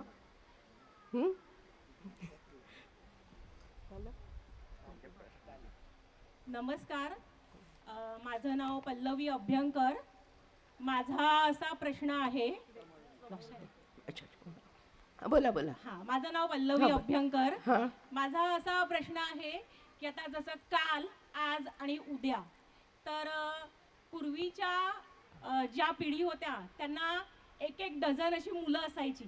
नंतर तो आकडा कमी झाला. हळू 2वरून आता 1 आणि 1वरून आता 0वर आलेला आहे. तर आताच्या पिढीला मुलं नको असतात. म्हणजे बरीच अशी कपल मी पाहिलेली आहेत की त्यांना जबाबदारी घ्यायची नसते. तर त्यांची मानसिकता कशी बदलता येईल आपल्याला, की पुढे आता आपला पण युरोप आणि अमेरिका व्हायला नको की मुलं नको. आता त्या देशामध्ये चालू आहे की तुम्ही 3 मुलं जन्माला घाला किंवा 4 घाला, पण मुलं जन्माला घाला का, तर आपला देश वाचवायचा आहे. खरं. तर पुढे आपल्या देशात पण हेच होणार आहे की एक जशी पिढी जात जाईल तर आपली पण लोकसंख्या कमी होणार आहे. तर आताची बरीच अशी कपल्स आहेत की त्यांना मुलं नको असतात. तर ही फक्त मानसिकता बदलायला हवी आणि ती कशी बदलता येईल? बरोबर. ह्याचा एका छोट्या ह्याच्यात त्याचं वर्णन करता, डबल इन्कम नो किड. डबल इन्कम नो किड असं त्याचं वर्णन केलं जातं. तर ही मानसिकता बदलण्यासाठी आपण एकत्र ते यायला पाहिजे ना. म्हणजे आत्ता आपण सगळे जमलो आहोत, तर त्यावेळेला जर आपण असा एखादा विषय घेतला की समाजाप्रती माझी जबाबदारी, कुटुंबाप्रती माझी जबाबदारी, कुटुंबाबद्दल मला काय वाटतं, ह्याविषयी आपल्या चर्चा झाल्या पाहिजेत. आणि तुम्ही म्हणता तो मुद्दा मला अत्यंत पटलेला आहे की आता मी तुलना करत नाही, ते सगळ्यांना माहिती आहे ही तुलना काय आहे ते. आपलाच समाज, आपलेच म्हणजे आता धर्म म्हणा, हिंदू कमी होत चाललं आहे संख्या, ही जबाबदारी सगळ्यांची आहे. मला correct me if I am wrong, मला एक उदाहरण असं माहिती आहे, बहुतेक चीनमधलं, की त्यांनी एकच मूल जन्माला घालायचं असं काही वर्षापूर्वी ठरवलं होतं आणि ते आता बदललं आहे. तर आपण मला पण हे तुमचा प्रश्न पटला आणि त्यातलं गांभीर्यही मला खूप जाणवलेलं आहे आत्तापर्यंत, विशेषतः बाकीच्या बातम्या वाचल्या की. पण ह्याच्यासाठी आपण कसं होतं आहे ना, आता परत अजून एक मी सांगते, म्हणजे हे मला वाटतं आहे, मी याला खूप विचार नाही केलेला, जस्ट आलं मनात सांगते. हल्ली एस्टॅब्लिश होईपर्यंत तरुण पिढीला वेळ लागते. 27-28 वर्षापर्यंत ते एस्टॅब्लिश होत नाहीत करिअरमध्ये. त्यामुळे सगळं पुढे पुढे जातं आहे. म्हणून मग ते डबल इन्कम वन किड किंवा असं हे सुरू झालेलं आहे. तर त्याच्यासाठी खरंच प्रयत्न केले पाहिजेत की काहीतरी त्या देशात नंतर मग दुसरं मूल जन्माला घातल्यावर काहीतरी हे पण दिलं, अवॉर्ड नाही म्हणत मी, पण ते ॲप्रिसिएट पण करण्यात आलं. ती परिस्थिती आपल्यावर येता कामा नये. आपली लोकसंख्या ही नीट व्यवस्थितच राहिली पाहिजे आणि ह्याच्यासाठी हे सगळं काम तरुणांनी करायचं आहे किंवा त्यांना हे पटवून देणं. त्याच्यासाठी डॉक्टर्स किंवा जे लोकसंख्याशास्त्रज्ञ आहेत, एक माझी मैत्रीणच आहे त्याच्यात, लोकसंख्याशास्त्रज्ञ, ह्यांची लेक्चर्स पण ठेवली पाहिजेत. ऑनलाईन ठेवली तरी चालतील, ज्याकडे ऐकायचं आहे तेवढ्यांनी ऐकू देत. पण हे जे आपली शक्ती म्हणजे काय म्हणायचं जनशक्ती आणि तिची वृद्धी हे आपण जे केलं पाहिजे, त्याच्यासाठी तरुण पिढीला मोटिवेट करणं अत्यंत आवश्यक आहे. आणि त्याच्याबरोबर अर्थातच आईवडिलांनी पण हे केलं की हां बाबा आम्ही आहोत तुझ्या मागे, तुम्ही जो निर्णय घ्या मुलांसंबंधीचा त्या आम्ही सांभाळू. कारण हल्ली परत नोकऱ्या नाही हो राहिलेल्या 9 ते 4पर्यंत. त्या आई जर बाहेर जात असेल घराच्या 10-10 तास, तर कसं तिला वाटेल की आपलं मूल जन्माला घालावं अजून. तर ही जबाबदारी आधीच्या पिढीने घेतली तर कदाचित तुम्ही म्हणता तसं होऊ शकेल. बघा काय वाटतं, विचार करा. हॅलो. हां, मगाशी तुम्ही जे उत्तर दिलं या प्रश्नाला, त्याचंच मी पुढे सांगेल की एका शब्दामध्ये कौटुंबिक जिव्हाळा, लॅक ऑफ कौटुंबिक जिव्हाळा हा जर वाढवला तर त्या दाम्पत्याला कधी प्रश्न पडणार नाही की आपल्याला मूल हवं आहे की नको आहे. अर्थात हा कौटुंबिक जिव्हाळा कधी जपला जाईल त्याचा जे हे आहे ते आई वडिलांवरतीच जातं. त्यांनी किती आपल्या पाल्यांबरोबर कौटुंबिक जिव्हाळा जपला आहे. ठीक आहे, घरामध्ये ते बिझी असतील तर त्यांना तो जमणार पण नाही, परंतु ते ज्या समाजात वावरतात तिथे किती कौटुंबिक जिव्हाळा आहे. मी गर्वाने सांगेल की माझ्या या गावामध्ये कौटुंबिक जिव्हाळा आम्ही जपण्याचा प्रयत्न करतो. नव्हे तर हे सासूरवासीने आल्यात त्या आम्हाला सोडत नाहीयेत. आणि महत्त्वाचं म्हणजे मी आता माझाच मोठेपणा सांगत नाही, हा कौटुंबिक जिव्हाळ्याचा एक भाग म्हणून सांगतोय की या सासूरवासीन ग्रुपचा एक ग्रुप बनवला, व्हॉट्सअप ग्रुप. मला वाटतं कुठे हा ग्रुप नसेल असा सासूरवासींचा. खरोखरच तुमच्या या सासूरवासींच्या ग्रुपला मी अप्रिशिएट करतो मनापासून कौतुक. कारण असा जर कौटुंबिक जिव्हाळा जर समाजामध्ये असला तर निश्चितच 150 जण आहेत त्यामध्ये. अरे वा वा. तर ह्यामध्ये हा कौटुंबिक जिव्हाळा जपला तर मला वाटतं पुढच्या पिढीला हा प्रश्न पडणार नाही. ते सुद्धा आपल्या मागच्या पिढीप्रमाणेच प्रवाहात ओढले जातील. आता मगाशी आपण म्हणालात ना अपेक्षा आणि समाधान याविषयी बोललो आपण. तर कसं होतं आहे ना की ज्यांना नातवंड व्हायला आलेली आहेत, आता अशा वयाचे आई वडील, त्यांना जर असं वाटलं की नाही आता मी नातवंड नाही बघणार, मला आता काय ते उत्तर प्रदेशाची टूर करायची किंवा काय युरोपची टूर करायची, तर मग त्याच्यापेक्षा जर माझीच काय पण आता माझ्याही नंतरची पिढी त्यांनी जर ठरवलं की नाही बाबा आता आपल्या अपेक्षा पुऱ्या एवढ्याच झाल्या, आता नातवंड सांभाळायला आम्ही तयार आहोत, मोकळे आहोत, सक्षम आहोत, सगळं आहे, तर मला वाटतं नेक्स्ट जनरेशन विचार करेल की आपल्याला जास्त मुलं असावीत. कसं वाटतं बघा बरं. म्हणजे हा माझा एक्सटेम्पर विचार झाला, खूप विचार नाही केला. पटतंय का बघा, नाही तर तुमचे विचार सांगा. मी सुनंदा चौधरी ह्याच मुद्द्यावर बोलते. काय झाले, आज नोकरी वगैरे करून आई वडील थकलेले असतात, शेतीवाडी करून थकलेले असतात, मान्य आहे. पण नातवंड सांभाळायचा हा एक आनंद आहे, तो नक्कीच नाकारता येणार नाही. खरं. आणि त्या दृष्टीने नातवंड सांभाळत आपलाही एक वेळ जातोय आणि तो आनंद जीवनातला एक वेगळा मिळतो. त्याच्याच बरोबर जरी वेळ आपल्याला नसला, कुठे बाहेर जाणं असलं, तरी पर्यायी व्यवस्था आता समाजामध्ये आहेत. बेबी सिटिंग, खरे, पाळणा घर जिथे तिथे आता पाळणा घर आहेत. किंवा आता पूर्वी कशा लहान मुलं सांभाळायला मुली मिळायच्या, काही बाई अशा असायच्या बाहेरून, म्हणजे काही पैसे दिल्यानंतर. आजही ती व्यवस्था आहे.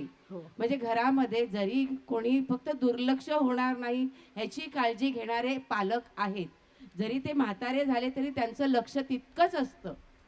आणि त्यामुळे या तरुण पिढीने एकदम नाराज व्हायला नको की आपलं मूल कोण सांभाळणार. आणि तेवढे सक्षम सासू सासरे असतात, आजी आजोबा असतात, आणि नाहीच पर्याय तर बेबी सिटिंग आहे. पण आपला समाज टिकवण्यासाठी या तरुण पिढीने एक तरी मूल व्हावं या दृष्टीने पाऊल उचलायला हवं, आणि त्यांना मी शुभेच्छा देते. अरे वा, फार सुंदर बोललात तुम्ही ताई. तुमच्या सुनंदासारखी प्रेमळ आजी आहे, त्यामुळे तिच्याकडे नातवंड सुखाने नांदतात. तुझ्यासारखी आजी जखल्यानं मिळो, आगल्यानं मिळो. कळलं मला. काय पहिलं सांगायचंच आहे की एक तोंड जन्माला खाणारं पण 2 राबणारे हात पण जन्माला येतात ना.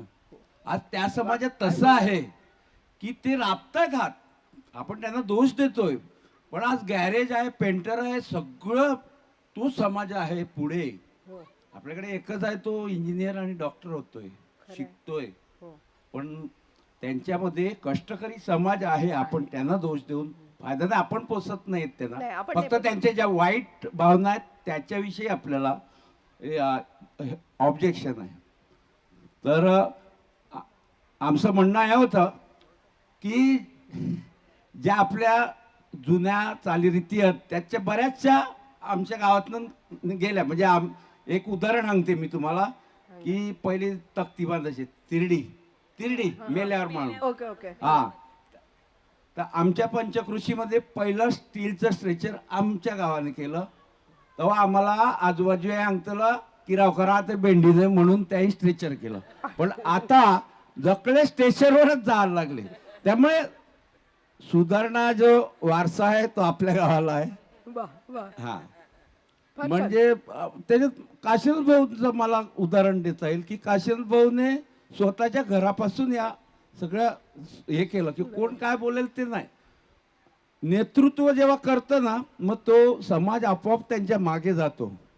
आता आमच्या वेळेला सगळ्याच घरात 2-4 भावंडं अशी, ते मोगरा कागडा खुडाला घरचीच फौज.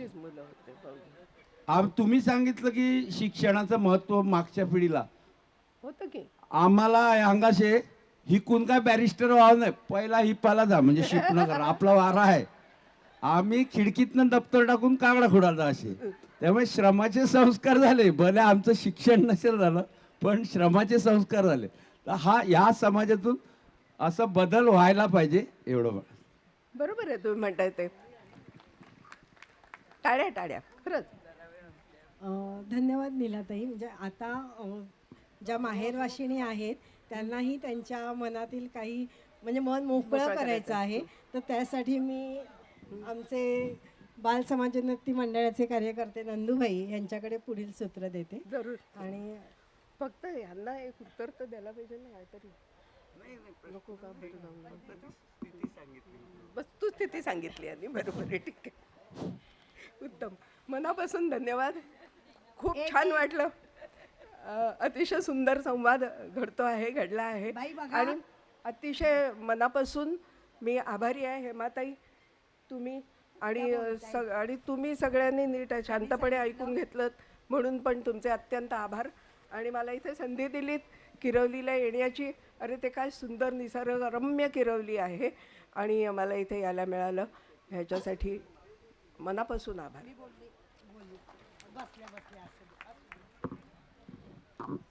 मी त्यांना फक्त बसायला सांगितलेलं आहे. नैना वहिनी तुम्ही बोलू शकता. मॅम बघा, मगाशी तुम्ही एक सांगितलं की कनेक्ट व्हायला हवं छोट्या मुलांशी. बाईंचं लक्ष नाही आहे. बोलू का मी? हां बोला बोला. कनेक्ट व्हायला हवं छोट्या पिढीबरोबर. हो. तर काय होतं, मांजर आली बाहेर की आपण सांगणार ती मग मांजर आली. पण ओघ असा आहे की मराठी भाषेत मांजर किंवा म्हणजे त्यांना कॅटच शिकवायचं आहे ना आता. त्यामुळे मग आम्ही काय करतो की थोडं जीभ मागे घेतो. म्हणजे बरेच जण की छोटं आहे, अगदी छोटं मूल, तर त्यांना आता इंग्लिशमधूनच घरातनंच अशी सुरुवात करायला लागते. त्यामुळे काय होतं, मग कधीतरी असं वाटतं की बाबा नको बोलूया. म्हणजे जिव्हाळा आहे, प्रेम आहे, त्यांच्याशी कनेक्ट व्हावं असं वाटतं.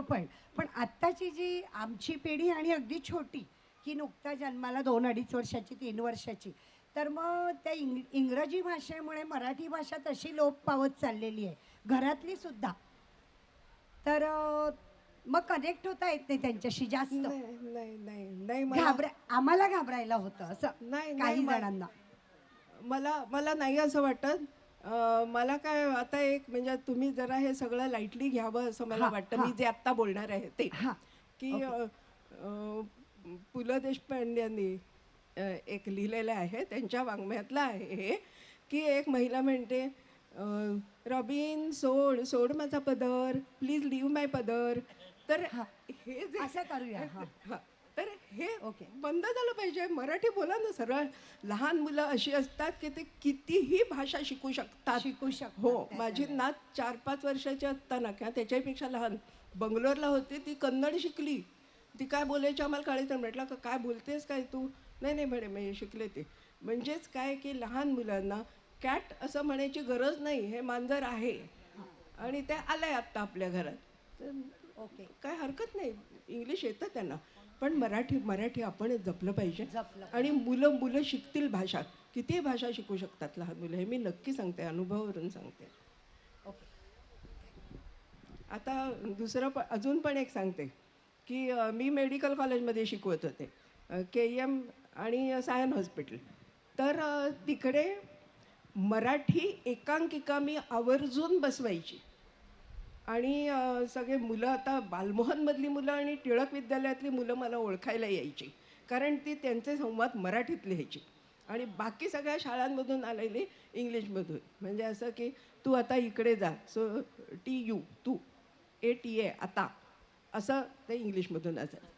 तर पण ते बोलताना मराठीत बोलायची, कारण ती सगळे संवाद मराठीत असायचे. तुम्ही कुठल्याही भाषेत लिहून घ्या, बोलताना मराठी बोलताय ना, उत्तम, असं आम्ही म्हणायचो. आणि तेव्हा भाषा जपणं ही कुटुंबाची पण जबाबदारी आहे असं मला वाटतं. वाचवून अरे रात्रीच्या वेळी रामर चित्रकथा वाचून दाखवा की मुलांना, छोट्या मुलांना चित्र दिसतात, त्यातलं मराठी इतकं सोपं असतं. एक 90 अमर चित्रकथाची उत्तम पुस्तकं आहेत वेगवेगळ्या विषयावर, माझ्याकडे ती सगळी आहेत म्हणून सांगते. मुद्दा काय शेवटी इंग्लिश यायला पाहिजे, पण मराठी उत्तम आलं पाहिजे.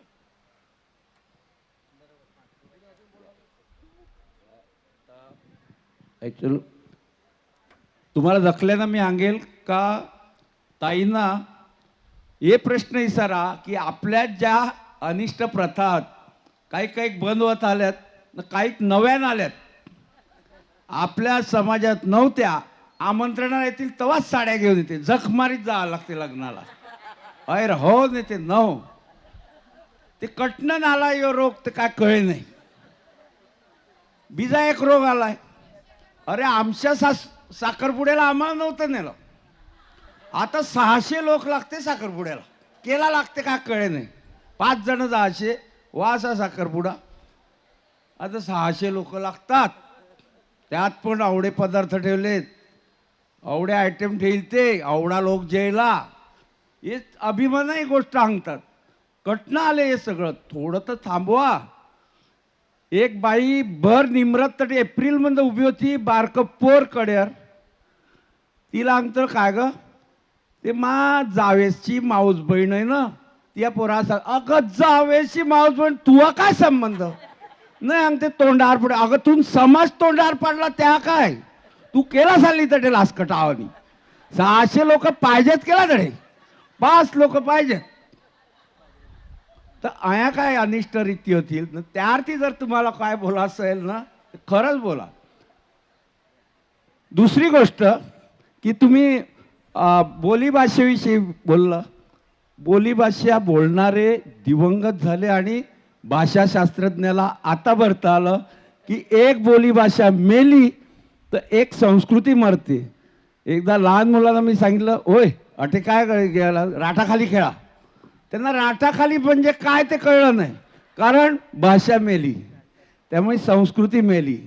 असं तर तुम्हाला हे सांगायचं आहे की अनिष्ट प्रथा ज्या आहेत, ज्या नकोत, खरोखर ते डबा द्यात, पातेलं देतात, ताटल्या देतात, त्या शिरतात ठेवून ठेवून. आमच्यासारखे पाखडण करणार आहेत ना, त्यानंच व्हायचा काय ते या ते काढा. एका मित्रानं काय केलं, त्याही ओ न बायको दोघी माहेरा गेल्या. त्या भंगारवाल्याला वार्तलं, पोटमाळ्यावर सगळं स्टील काढलं नाही किलं त्याला, आणि ते दोघीही पायानं यात का त्या पोटमाळ्यावर चढू शकत नाही. त्यामुळे मी निखिल एक शेवटपर्यंत त्यांना कळा असं नाही. त्या काय आहे ते, आता आमची ताई आहे ती या घरा ओपनिंग ती अंगते डबे आणायला पाहिजे, अंगते जकले देतात, ते आपण पण द्यायला पाहिजे. ताई वाईट नको वाटून. अगं म्हटलं केला ते डबे देते, शारदियाने ते शिरतात ना, कोणाला आता गरज आहे एवढी. म्हटलं तर ते फाटकार बुराडर येतात ना, त्यांना आवडावडं जर्मनचं पाते तुला आबाळावडा आशीर्वाद देतील. ये आमच्यासारखे पाखडणकडे तुला गाळीच मार द्या घ्या आयला डबा दिला शिरलाय. तर या प्रथा ज्या आहेत त्या आपल्याला बंद करायच्या. त्याविषयी जर तुम्हाला कोणाला बोलता आलं तर जरूर प्रश्न विचारा. नीलाताई आहेत, मी आहे, आप्पा आहेत, की जे ज्यांना ही उर्मी आहे की समाजात काहीतरी चांगलं व्हावं. तर या विषयी तुम्ही जर प्रश्न विचारला तर बरं होईल.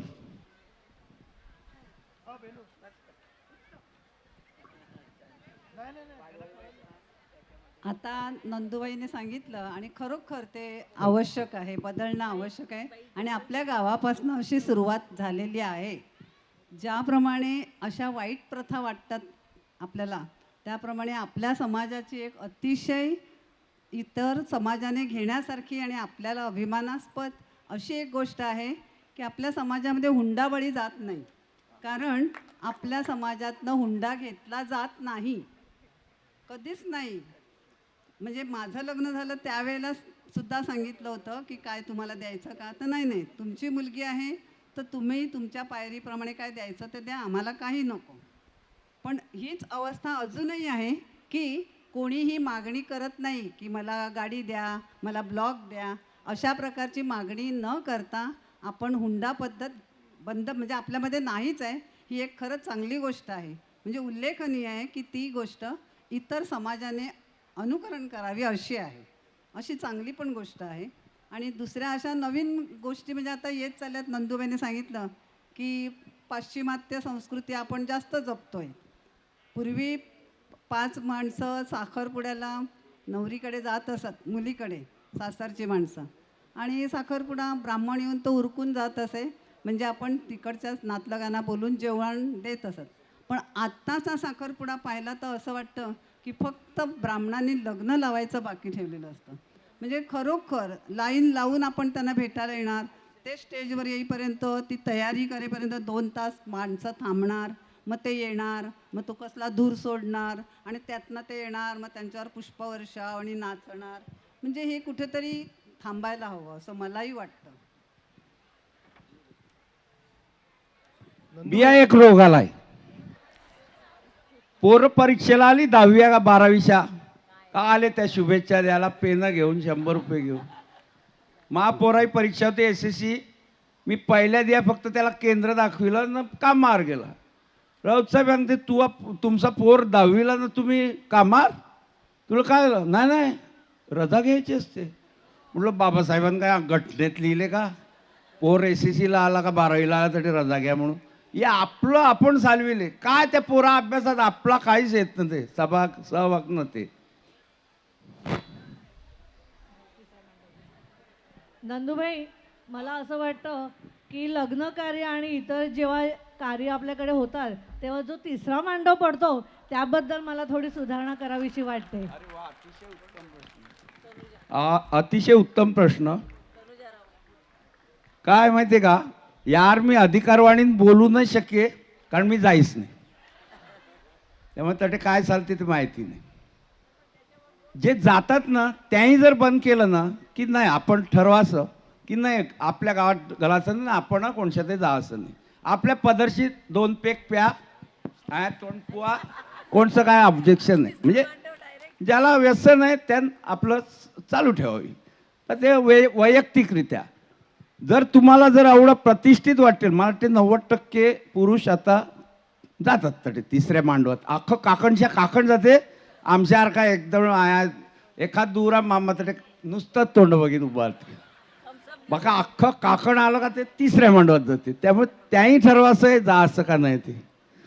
ह्यो प्रत्येका प्रश्न आहे. मी त्यानंतर मी जर केव्हा प्यायला लागला न तरी त्या बाजूला कडे गेला काकणार ते मी महापदर्शित पेईल न तरी जाईल. कोण खांद्यावर हात धरून आपल्याला मांडवत नेईल ही आशा खोटी. त्यामुळे तुझा प्रश्न बरोबर आहे. तुम्हीच जर सांगतलं की ज्या घरात तिसरा मांडव आहे त्या घरात लग्नात जा असं नाही बायकाई. माहिती आहे ना का कित्येक गावात हे झालं की दारवी दुकानं बायकाही बंद पाडली ॲप्लिकेशन करून.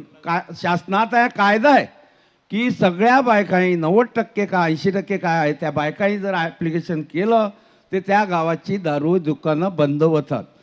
त्यामुळे ज्यांना प्यास आहे त्यांनी गपचूप प्यावी. खोलीत कोणचं एक नाही दोन नाही. हॅलो बंधू, अटे अटे मी अटे. हा बोला. काय झाला ते तिसरा मांडव बंद केव्हा झाला माहिती का?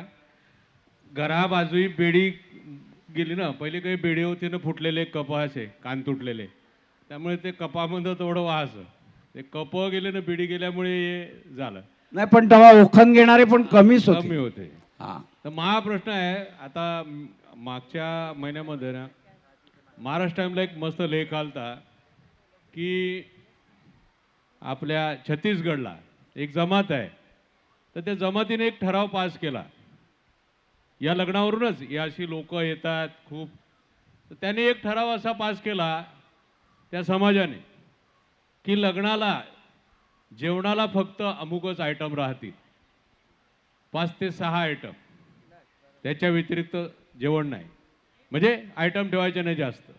दुसरी गोष्ट, लग्नाला जाताना स्त्रिया, म्हणजे आपण वाईट वाटून घेऊ नका, पण त्यांचं म्हणणं असं की आपला समाज, तो समाज जरा थोडा अजून मागासलेला आहे, तर तुम्ही मोजकेच दागिने घालून या, उगाच प्रदर्शन नको,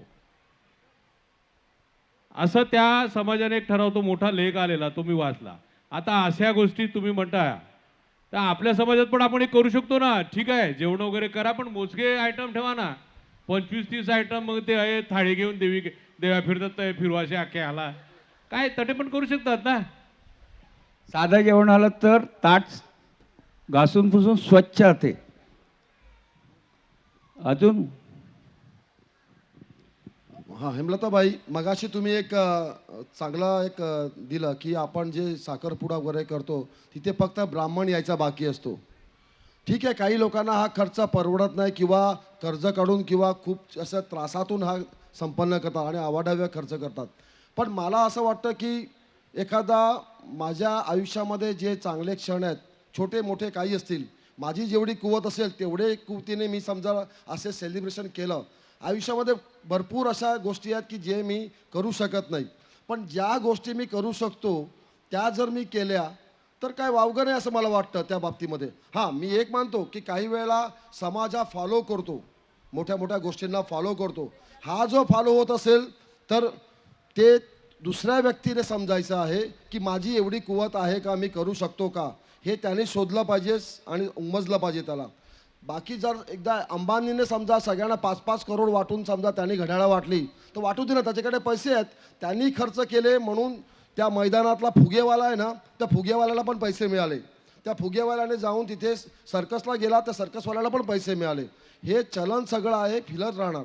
अर्थात जर त्याची कॅपॅसिटी असेल तर, त्याला फॉलो करणारे लोक असतील डोळे बंद करून, तर ते मोठा प्रॉब्लेम ठरू शकतो. यावर तुम्ही बोला ना. मला एका विषयी बोलायचं आहे, ते आत्ता तो विषयाचं हे झाला तर मेन्शन केलं, तो म्हणजे तिसरा मंडप. तर त्याच्यामध्ये काय दिलं जातं? अल्कोहोल, दारू. माझं सगळं करिअर म्हणजे मेडिकल कॉलेजेसमध्ये शिकवलं, त्याच्यामध्ये मी अल्कोहोल मेटाबॉलिझम शिकवत होते. तर त्या अल्कोहोल मेटाबॉलिझममध्ये शिकवलेले आहे मी की त्या अल्कोहोलचा शरीराला काहीही उपयोग होत नाही, उलट त्याचा ताण पडतो अनेक अवयवांवर. तर हे असल्या गोष्टी करायच्याच कशाला पाहिजे? म्हणजे तिसरा मंडप हवाच कशाला? जेवणाचा बस झालं की. तेव्हा जे नुसत्या एम्प्टी कॅलरीज असं त्याला म्हटलं जातं आमच्या मेडिकल फील्डमध्ये, ज्या अल्कोहोलमध्ये असतात, तर त्या एम्प्टी कॅलरीज कशाला लोकांना खायला किंवा प्यायला देता, हे मला खरंच उमगण्याच्या बाहेर आहे हे सगळं. की ज्यांना आता तुम्ही म्हणाले त्याप्रमाणे ज्यांना प्यायचंच असेल तर स्वतःच्या खात्यानं, पण सगळ्यांना कशाला पाचता तुम्ही? कशासाठी तो तिसरा मंडप असतो लग्नात? हे निश्चितपणे बंद झालं पाहिजे.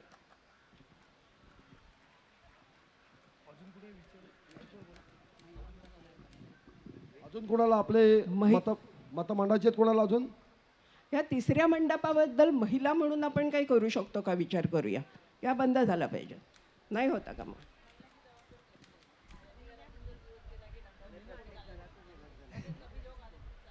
हां,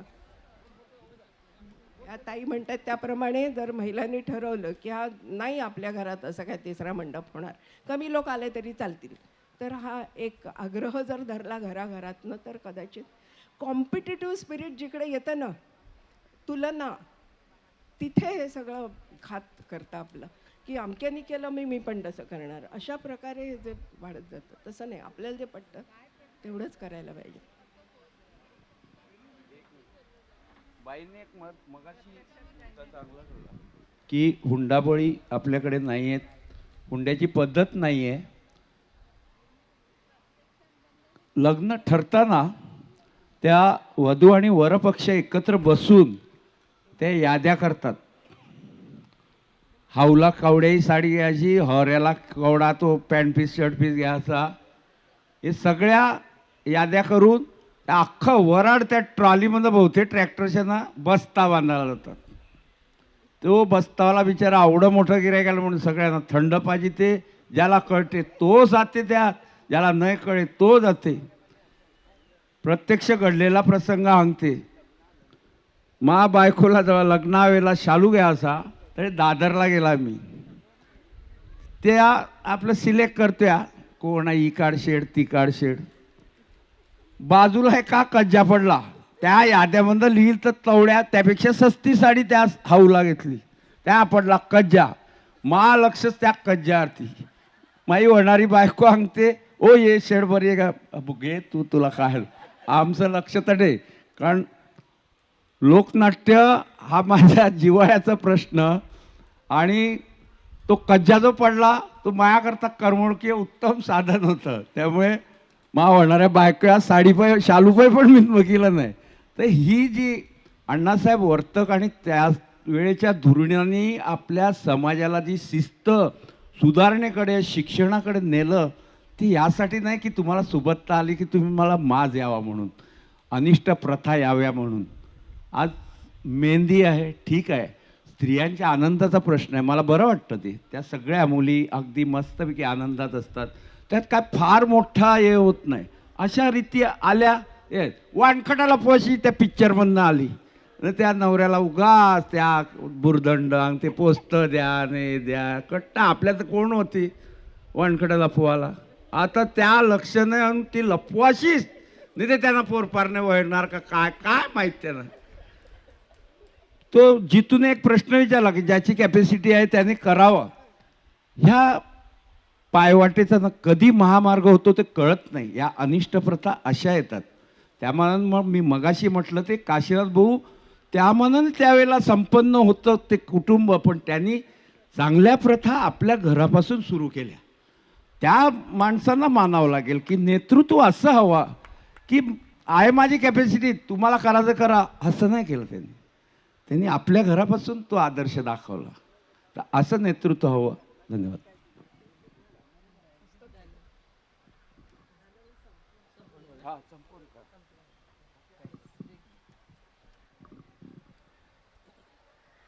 समाज काल, आज आणि उद्या या विषयाला आपल्या प्रमुख अतिथी सन्माननीय डॉक्टर नीला गोखले पाटील यांनी सुरुवात केलेली होती, आणि हा विषय हा पुढे पुढे चांगलाच रंगला. सर्व माहेरवाशिणी या कार्यक्रमाला उपस्थित राहिल्यात आणि खूप चांगला प्रतिसाद दिला. माहेरवाशिणींनी आपला स्वतःचा व्हॉट्सअप ग्रुप आता तयार केलेला आहे आणि त्या माध्यमातून एकत्र सगळ्या आलेल्या आहेत, आणि ह्याचा आम्हा सगळ्यांना खूप आनंद झालेला आहे. या कार्यक्रमाचा आता आम्ही इथे समारोप करतोय, आणि आभार प्रदर्शनासाठी मी सौ पुष्पा राऊत यांना आमंत्रित करते.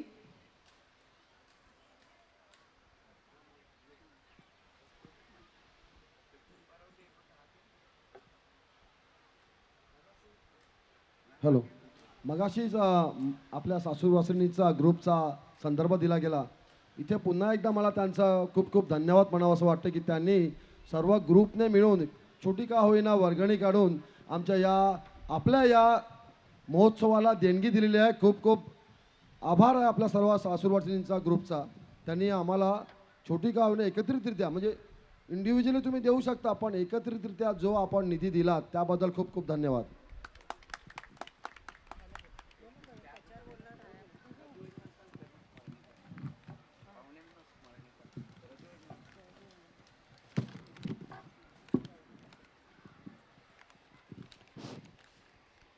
हॅलो.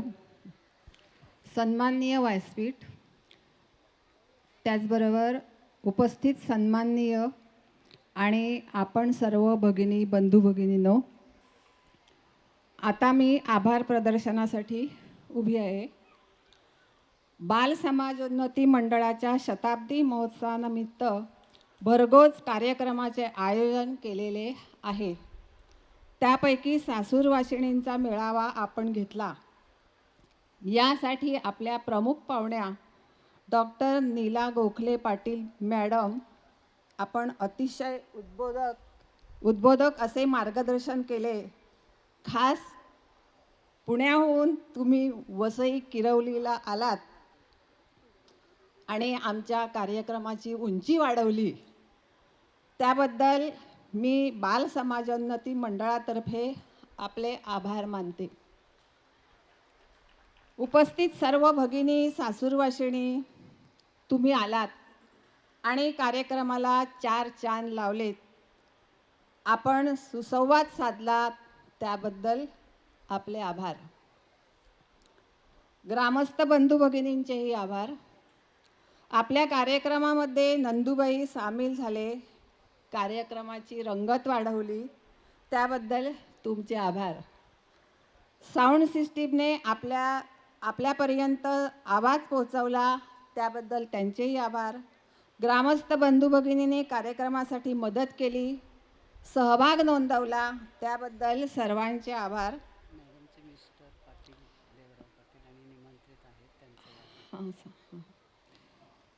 त्याचबरोबर आपल्या प्रमुख पाहुण्या डॉक्टर नीला पाटील यांचे यजमानही आलेले आहेत आणि बाकीचे सगळे सन्माननीय इथे उपस्थित आहेत, त्याबद्दल सर्वांचे मनपूर्वक आभार आहे. आणि आणखी कोणाचे चुकून राहिले असतील तर आभार मानायचे राहिले असतील तर त्याबद्दलही आभार. आणि आभार प्रदर्शनाचं काम मी संपवते.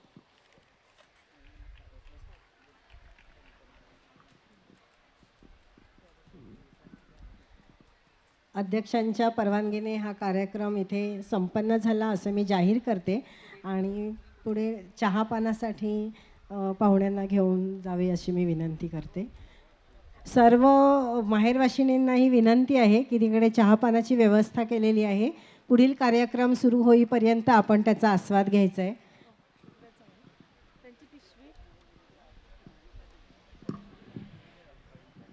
सर्वांना विनंती आहे की सर्वांनी आपला चहापानाचा आणि अल्पोपहाराचा आस्वाद घ्यायचा आहे. अगदी थोड्या वेळातच आमचे सर्व बाल कलाकारपासून ते ज्येष्ठ कलाकार अगदी तयारीमध्ये आहेत, परंतु पुढे कार्यक्रमामध्ये व्यत्यय येऊ नये किंवा कार्यक्रम सोडून तुम्हाला चहापानाला जायला लागू नये म्हणून आता आपण चहापान उरकून घेतोय आणि नंतर सलग 1 तास आपल्याला नॉनस्टॉप एंटरटेनमेंट देणार आहोत.